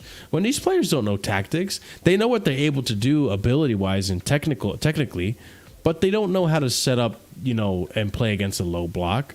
They don't know how to properly execute a counterattack style of play all the time. That's on you, Poch. So, I mean, that's that, and this too also pisses me off. He's never had a full team to pick from. Dude, no team in the Premier League has a full team to pick from. So stop this nonsense. Man United, Man City, Tottenham this season, even so they've had a few big injuries. And they're ahead of us. Arsenal hasn't had many injuries, I would say, but other than that, like Newcastle Arsenal as only well. had Timber. That's the only. Yeah, that's what I mean. Really, that's the big major one, yeah. They have no big injuries, but like that's just an excuse. Like Man United's had more injuries than us, and we only finally overtook them, and they have no centre backs. So like this injury excuse is not good enough. Like it's just not. Like he's like you said of Enzo Fernandez as well. He's just like, you know, do what you want, mate. Like just be free. You know, just, you know, I'll go off by your individual performances and like hope like we get results that way. He doesn't have actually a real plan. I don't believe so anyway, because well, the last 2 games obviously shows differently, but I don't know where that came from. I really don't. I'm a bit shocked how we play like that this at the end of the season. It really that really shocked me, and we still have injuries, by the way, still then. So like injuries is still not the reason why you play that way. So yeah, he's just full of excuses at this point now. Like, Yeah. I'm just bored of his excuses now. Like him throwing everybody under the bus and blaming everybody else but himself. Like he's just a weak manager for me. Yeah. Dude, shut up. People like you wouldn't have allowed Arteta last in their job if you were their fan. He fucking needs time. Stop babbling Poch. I don't know if he's a Chelsea fan. I don't know if he's trolling. I don't know if he's trolling. He may not be a Chelsea fan, but hold on. In order for you to stay at Chelsea, you must earn the time. What did Arteta do this season, by the way? And I would argue I would have sacked Arteta after that second season where he still finished in 8th and didn't develop and didn't improve. Eventually he improved, but at the end of the day, if his tenure was that he improved Arsenal and got them to compete and didn't win anything, who gives a shit? They haven't won a trophy. They haven't won a trophy since that FA Cup, and that wasn't even Arteta's team. So what the fuck are we talking about? Where are your standards? He's built his team now, and he signed those 2 frauds from City. You know, the left back that can't defend and Jesus. So, well, I rate how Arsenal do play, though. By the way, but Arteta, bro, you are deluded. Deluded. Poch is not good enough. Get me another manager who can give me these results much sooner. It took Poch until now to feel pressure to say, hey, let me instill a system that I have established in the preseason that I scrapped early in the season because I want the players to express themselves. And by the way, just quickly, taking off the banter glasses. Get some standards, dude. Get some standards. Taking off the banter glasses, Ten Hag needs to leave. He needs to be sacked from Manchester United. The way he has coached that team this season has been unacceptable. So, yeah, listen, I respect that you're a Chelsea fan. I respect that you work at the Bridge, and I respect that you probably see things differently than I do. But everyone takes blame on this. And I hate when fans do this. I hate when rivals do this. It literally happened to me yesterday. These guys want to gaslight me into thinking that Poch has been good enough and that he's improving. We haven't won 3 games in the Prem in a row this season at all. This is the first time all season that we've actually earned 2 clean sheets in a row. We've conceded more goals than we ever had in the history of our club. Yet you want me to sit here and say he needs time. He's shown me he's not good enough. I mean, they're gonna say, "Oh, but look how we attack fine." No, we just go off Cole Palmer's. Look at how he reacted in the final in the Carabao Cup. Look at how he reacted to a young team. When we had him on the ropes, he played defensively. He's made mistakes. Those mistakes cost him the time that you're asking me to give him. I'm not a charity. I do not give managers time simply because you're the manager, you have injuries, yada yada. Tuchel went through a lot of injuries and he still managed to keep us in 4th place. Now, when we are our most injured, when the only player on our bench is Cesare Cassidy and maybe Alpha Gilchrist. When those are the players in your bench, you're going to tell me that all of a sudden, when you instill a system with no players left, you're playing fantastic football.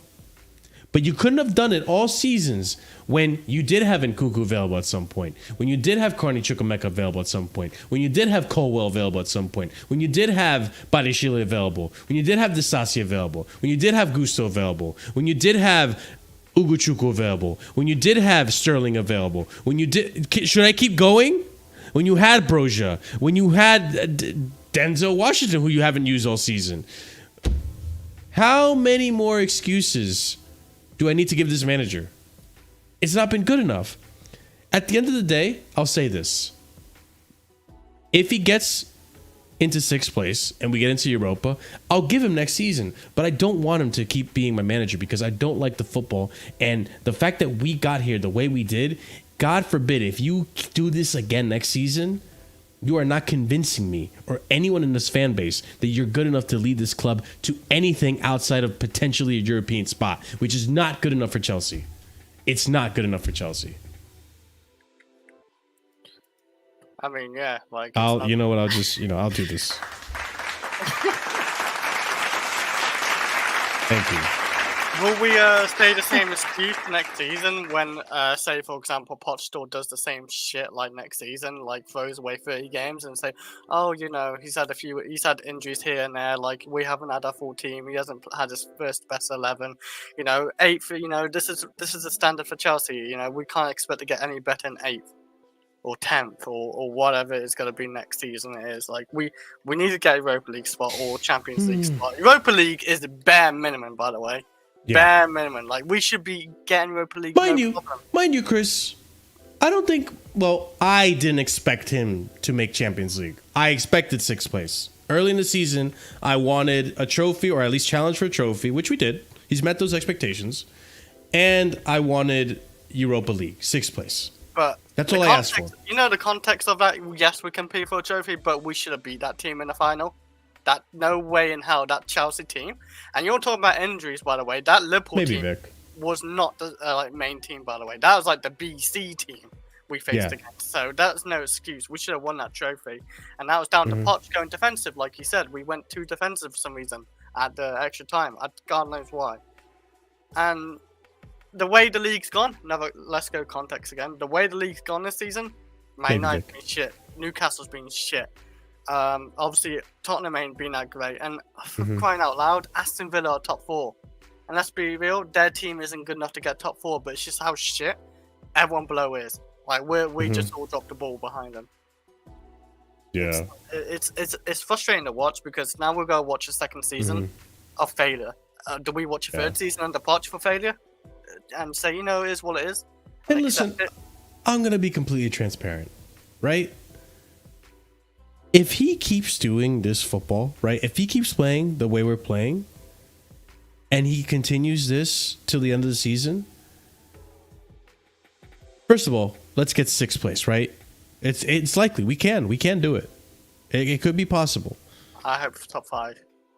If he keeps playing like this into next season, then he will start convincing me that he can be the right manager. Because now the football we're playing now, it's a system. He finally decided, let me stop exposing my fucking dirty asshole with a back 4 and getting rammed every game with two nuts every game, just shoved down my asshole, okay? That's what's been happening to Chelsea all season, to give you a fucking grueling and disgusting metaphor. So now, when we decide to play a back 3 and protect our defenders with 2 midfields, now we look good. Now when we decide to invert, which he was doing in the preseason. Repeat after me, guys. He was doing it in the preseason. One more time. He was doing it in the preseason. One more time for the people in the back. He was doing it in the preseason. So you're not going to sit here and tell me that he couldn't do this sooner. You're not going to sit here like the United fans, like the City fans, like fucking Vader, that fraud. Shout out to Vader. and tell me, oh, it takes time to instill this blueprint. You got to show them the foundations. You got to build the chair. You got to make the wood and put the varnish on there. Bullshit, bro.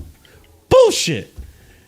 I can go to Home Depot or Lowe's and buy the parts for the chair. I don't need to fucking chop down the tree, skin down the fucking bark off the tree and sand it to make. No, I could go to the store and buy it and follow instructions from IKEA and follow the instructions and make a chair. Okay, I don't need to. You can skip the whole process. These kids aren't in high school. They're not 14, 15. Need to learn how to kick a fucking ball. They can learn a system. They're professionals for a reason. They have contracts. They get paid high amounts of money to eat well, eat nutritiously, go to the gym and play football. You can instill a system from the beginning in which you were doing in the preseason, and you could have gone on the rest of the season with that system. You opted not to because you said, Kindergarten FC, let me teach these guys how to put square pegs into square holes.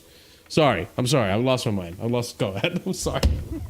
I just wanted to say, with all due respect to Vader, your manager's Pep Guardiola. So I told Vader he better hold this energy. I know we talked about earning time. Yeah. He gets time. He's the greatest. Yeah. Sorry, I lost my mind there for a second, guys. You know what? I'm not gonna take it serious when rivals say give your manager time because they want us to give him time. They want us to be shit. They want to laugh at Chelsea. They want to see Chelsea fail. Your rivals, like at Man United, when they had Ollie at the wheel. That's what Ollie was, yeah. I wanted that manager to say, give him time, man. Trust the process of that guy. Like, we all do it. We all do. We're all bad as each other. Like, he's not good enough. Like, I'm just saying this to the rivals, by the way. He's not good enough. You just want to laugh. And that's fair enough. But we ain't buying it. Yeah. Well, most of us ain't buying it. I'm definitely not fucking buying it. I will not be lied to and slandered about what happened this season under fucking Mauricio Flappuccino. Okay? Enough of this.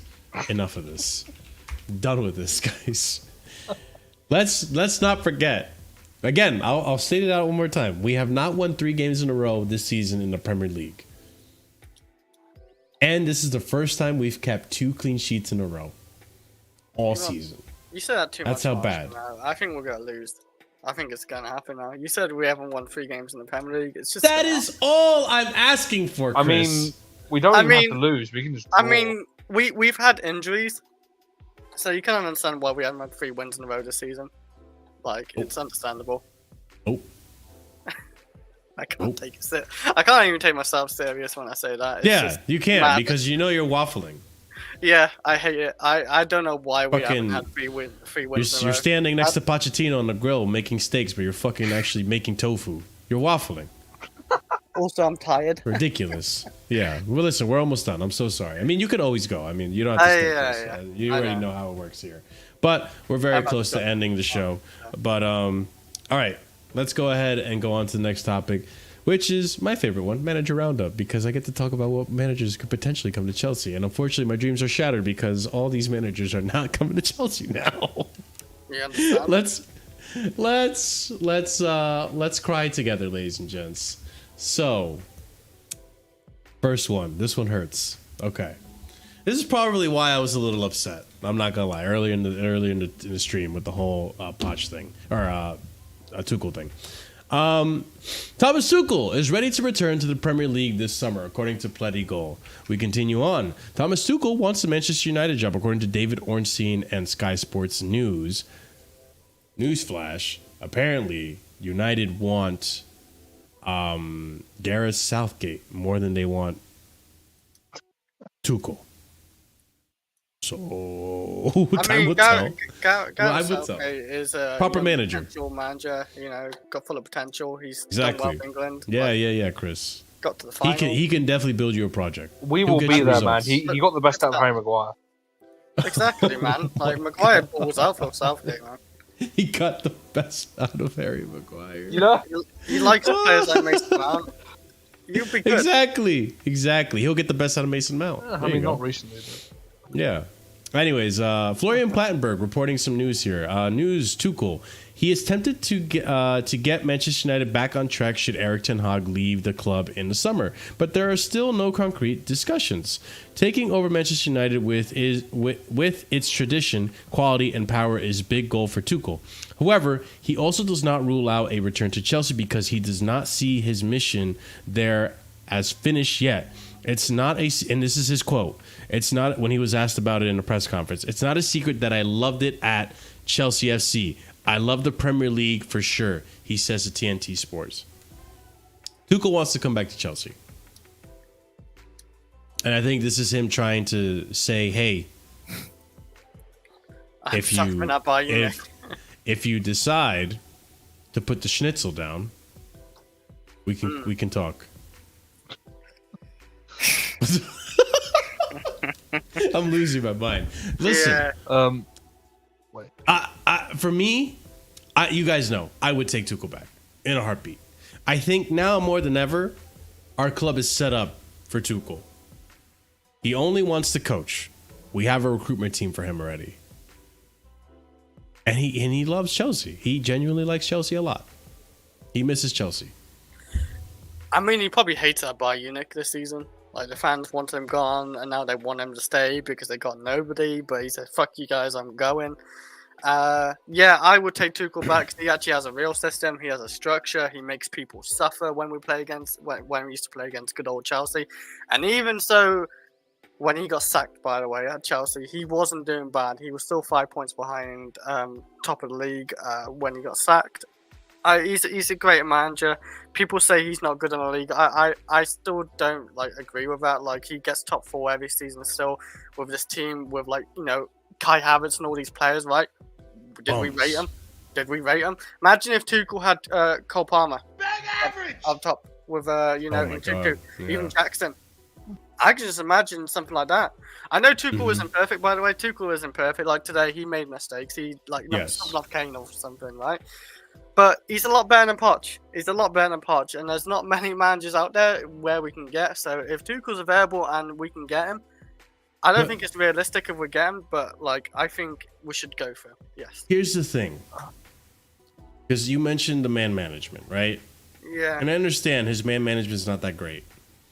We have a young squad.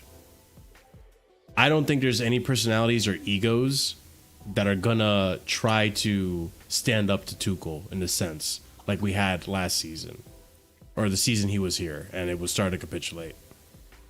So for me, I think this team is suited for him. That's my 2 cents. Oliver, I am curious what you think before we move on to the next manager. I don't think Tuchel's problem was ever having a rebellion from his older players, though. I just think. I mean, Ziyech was definitely. Ziyech is a bum. No, that's spearhead of that. That's an example.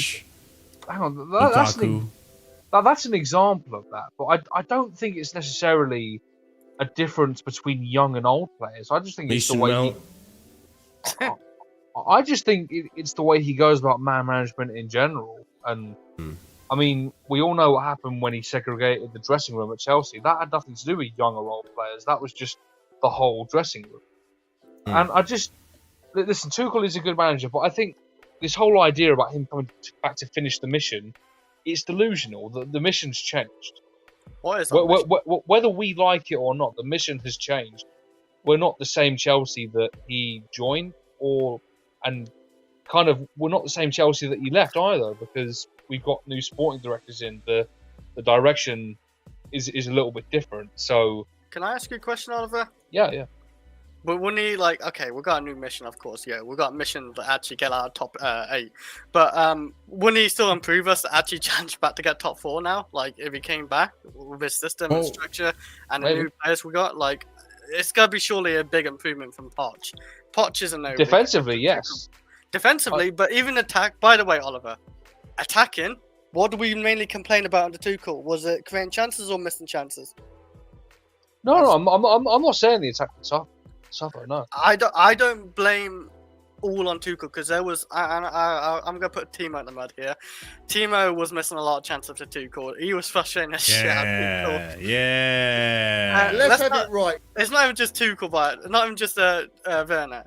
Kai Havertz was no different really that much. Really, he wasn't much different to Timo. So yeah, I had to bring you back down to reality of Kai Havertz. So they both stinked up top. Let's be real. Now we've got Cole Palmer, who's actual clinical. Well, a lot more clinical than those two guys. The problem when I look at this whole thing, though, is that Tuchel was happy to keep Havertz. So who's to say he wouldn't be happy to keep Stern? Right. Just as an example. Just as an example. That's why I like him as a choice. That's why I like him as a choice, because I don't think he's going to ask for very much. He'll work with what they give him, which is why I think this team suits him now more than it did before, which is stupid on the owners to sack him without even giving him the structure to work with. If this is the model that they want, you should have fucking built the model and then gave Tuchel the tool. Why sack him before you make the model? Now when you make the model, it looks more fitting for him as a manager than fucking owners get me riled up. I think a big problem as well. I don't think Tuchel likes to work with a lot of young players. That's just always been my impression of him. You know, we were playing a decent amount of young players under Lampard, and when he got sacked and Tuchel came in, the first thing he did was re-embed the experience. And there's just none. That's a lacking part of our team. I don't think it's the most important thing like other people do, but it's a fact that part is lacking. The numbers aren't there, both in age and quantity. So let me ask you a question, Oliver. What do you think the goal was then, and what do you think the goal is now? The mission, as he said it. Survival. What do you mean? So by the old mission, do you mean at the beginning of Clear Lake? When he was still our manager, our coach. So probably under Roman, to be honest. Okay, well, under Roman, win the league. And what's the mission now? We bought £100 million striker. You don't do that much trouble. Mm-hmm. Oh yeah, but Lukaku's situation wasn't on Tuchel. I don't think. No, I'm not blaming Tuchel for that. That went down to shit. Like point. That went down to shit because Lukaku's fucking interviews and shit like that. Yeah, no, I'm not blaming Tuchel for that, but you don't buy £100 million striker if the mission is of course they want to win. I believe this board wants to win the fucking title with Poch playing after. So what's the mission now, though? Because we're in the mud, we need to get back in Europe. Yeah, Tuchel can save us, though. I believe Tuchel can save this club now.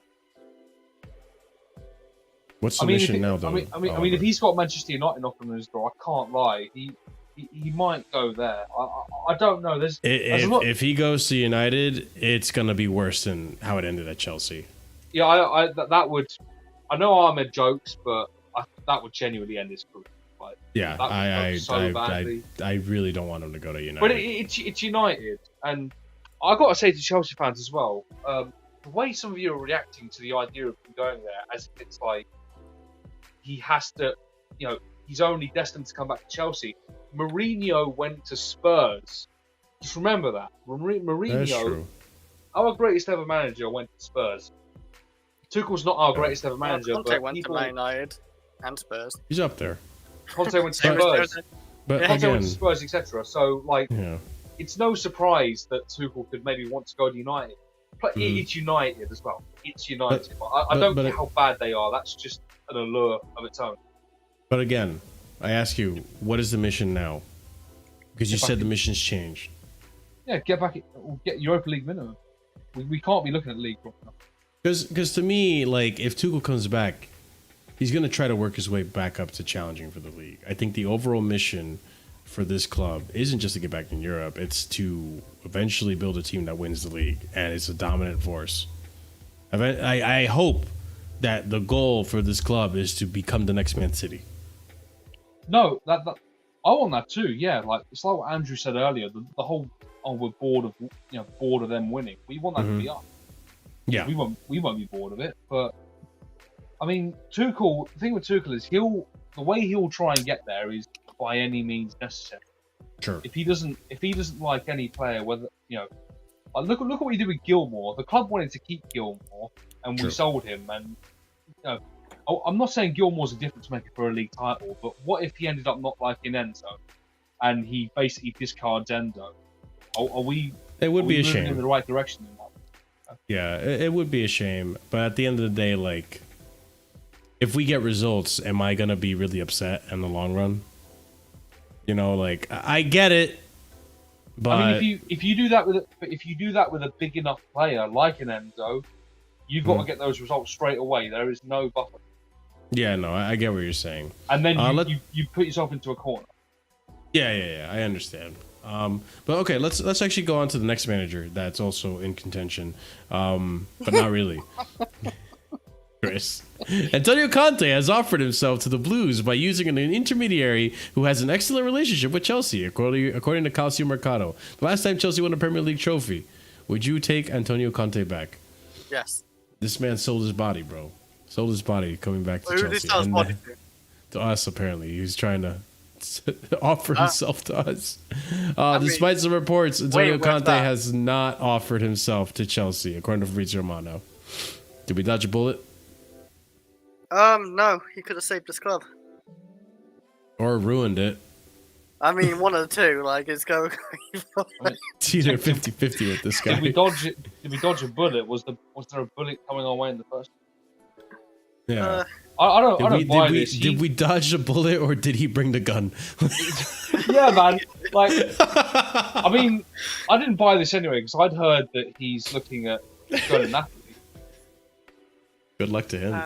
So, I mean, I didn't mention it earlier, but when we were talking about the Lukaku and Osimhen thing, that just makes so much sense, doesn't it? Now.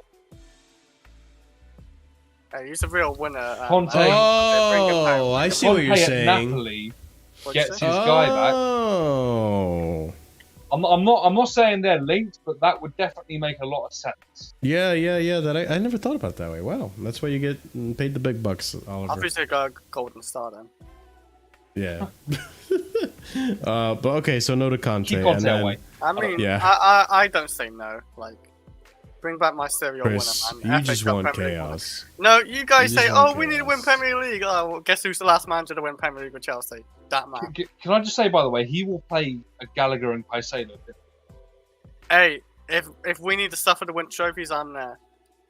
Because everyone, like, I know everyone reveres Fabregas, but Fabregas was a bench player under Conte. You got to remember.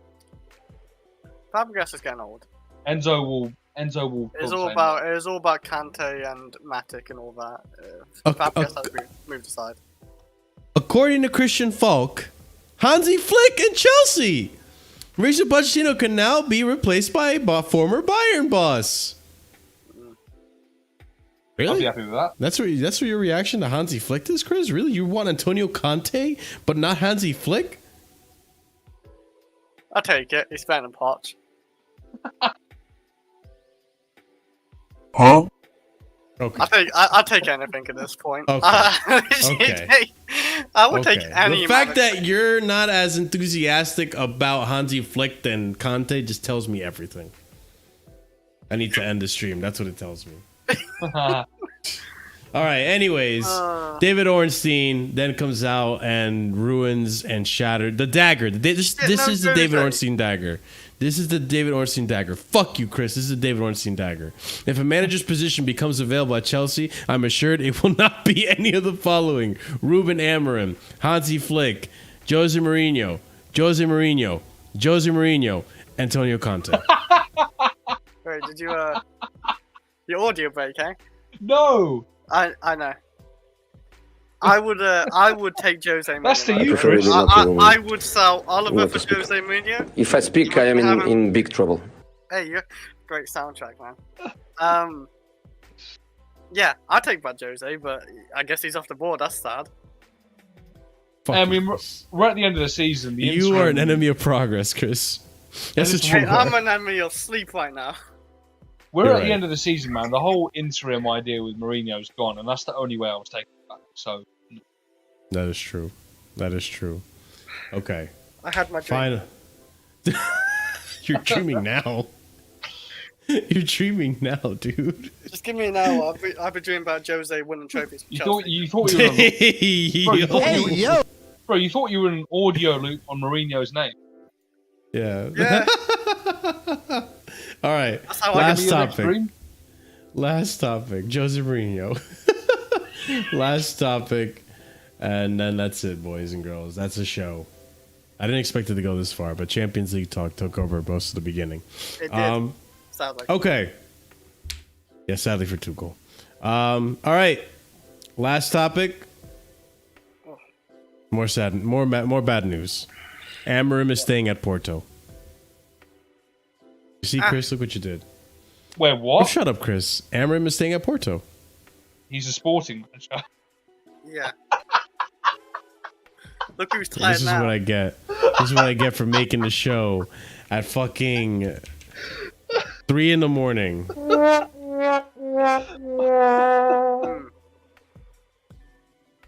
Who's the Conte Sao is staying at Porto.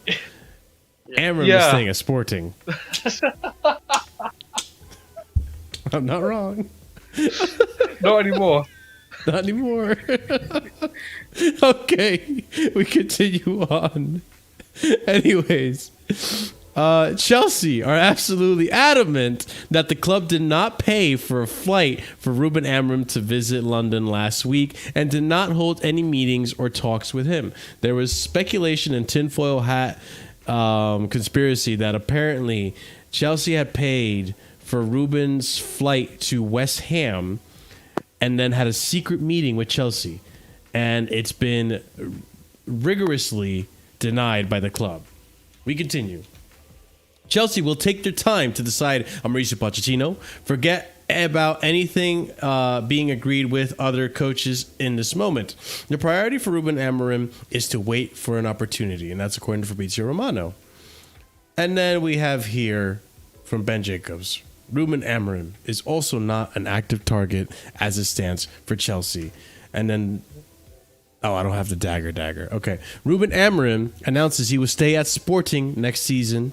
He has been keen to manage in the EPL, but the right opportunity clearly hasn't become available. And then there's a dagger. Last but not least, Ruben Amorim on his future. I'm staying at Sporting. I'm under contract, and it's a special moment for me, for the club. Now we will try to win the third title together. Let's try to make it happen. Chris is a fraud. Direct quotes. Direct quotes from Ruben Amorim. Even my part? Yeah. I'll take it. This sucks, guys. I actually really wanted this manager to replace Poch, if we do replace Poch. Now I'm at a point where... do I want the Zerbi? No. Give me Jose over him. But Jose's not in contention. Let it go. I don't want De Zerbi. I'd rather just keep Poch. Because I don't think De Zerbi will be any different, honestly. He's not impressed me. He's really not impressed. That's the thing. Like, he might be better than Poch. He might be. He might. I don't know. if you had asked me after the United loss, I would have been like, yeah, give me De Zerbi. But right now, with how he's playing, it's not good. How he's been found out, and mind you, we're hoping that this Brighton team, actually does us a favor, and beats either Newcastle or United. They're not beating Newcastle, bro. We're fucked with this manager. No, they might actually beat United. Like United is a possibility because they're shit. Yeah, and they're falling, but nah, like where are Brighton in the table? Like they're below 11th, I think. They are 11th actually. Yeah, shit, they're catching up against Man United. They've been really bad. Like I saw, there's just second half of the season Premier League table floating around, and we're like 4th on it. They're like 14th.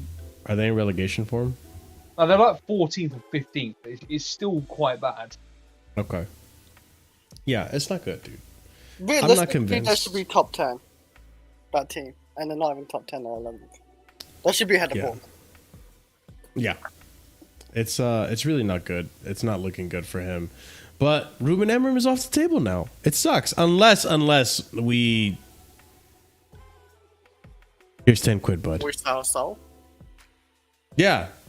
If we throw money at him, maybe he comes. Because apparently he wanted 10 million up front and 10 million when he's done with his contract.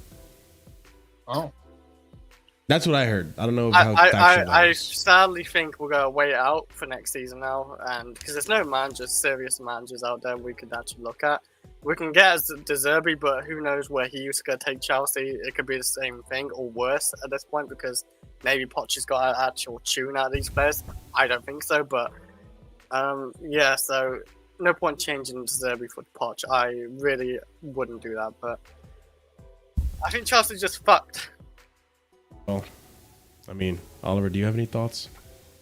I mean, I have my concerns about Amorim. At the end of the day, I think I'd like to see more of him, but I'd like to see more of him before he would come to Chelsea. So I'm fine with him staying in Porto, and I think it's probably wise for his own career as well. You know, maybe he's been linked with the Liverpool job, so you know it's a very high regard that people are holding him in. So maybe just to see a bit more of him before we finally confirm whether he's worthy of that could be useful. We'll see if he can retain the title next year in Portugal, I guess. Sporting. Yeah, like I would take Sporting. it, but that's Sporting. you're right there. Oliver, Sporting. What? You said Porto. Oh, he's got. It's you 3 as well. a.m. I think Marshall, you saying it's just confusing at this point, but like, Yeah, that's man. fine. realistically, Liverpool's a better team to choose over us right now. A lot of teams are probably a better choice over Chelsea because Chelsea are not serious right now. Where we're going, we literally finished where we'll finish that season 10th. This season, 7th, 6th, maybe 5th if we're lucky. But it's somewhere around there, so we're not that serious yet. We need to start like being a Champions League team. We're not a Champions League team yet, so I understand why he's waiting. I really do. Yeah, I mean, time will tell. We'll see what happens. It's going to be very interesting summer. He's for definitely us, for being sure. very deliberate about what he chooses because he's rejected West Ham as well. So this is like he's rejected us. He's rejected the team above us. He's rejected the team below us. So he's really being very deliberate about what he's doing here, taking it all into account. It's smart. I think it's smart, but we'll see in the summer. All right, ladies and gents, let's call it a wrap. We've done a way too long show. I'm sorry. So that being said, smash the like button if you haven't done so already. Be sure to subscribe if you are new to the channel. Hit the bell notification so you're notified whenever we do go live. Also, be sure to check out the links in the description for more content. If you're watching this in the future, leave a comment down below. Let us know everything you thought about anything that we discussed today. And as always, check out the memberships because we do have 4 different tiers starting at 99p. And if you are in the proper casual tier and higher, you get a shout out at the end of every show. And that's going to go to Suproten, M3, Adam CFC, Wasabi Meets World, Horizont, Hereditar, B-Man, JC, Ishi, A Soliman, EE, Hassan Nawaz, Uncle Jesters FC, Will, OG Triple Jesus, Dark, Adrian, Pelu, Coco, 624, Dadanzo, Gabriel A, Adib, AK Satid, and Jewell. Big up to you guys, and thank you for all the support that you show. We'll be back again when? Saturday? Is that our game? We play on Saturday. I am pretty sure we play on Saturday. We play on Saturday, yes, 5:30. All right, so we'll see you Saturday after the match. As always, guys, have a wonderful night and stay casual. Peace.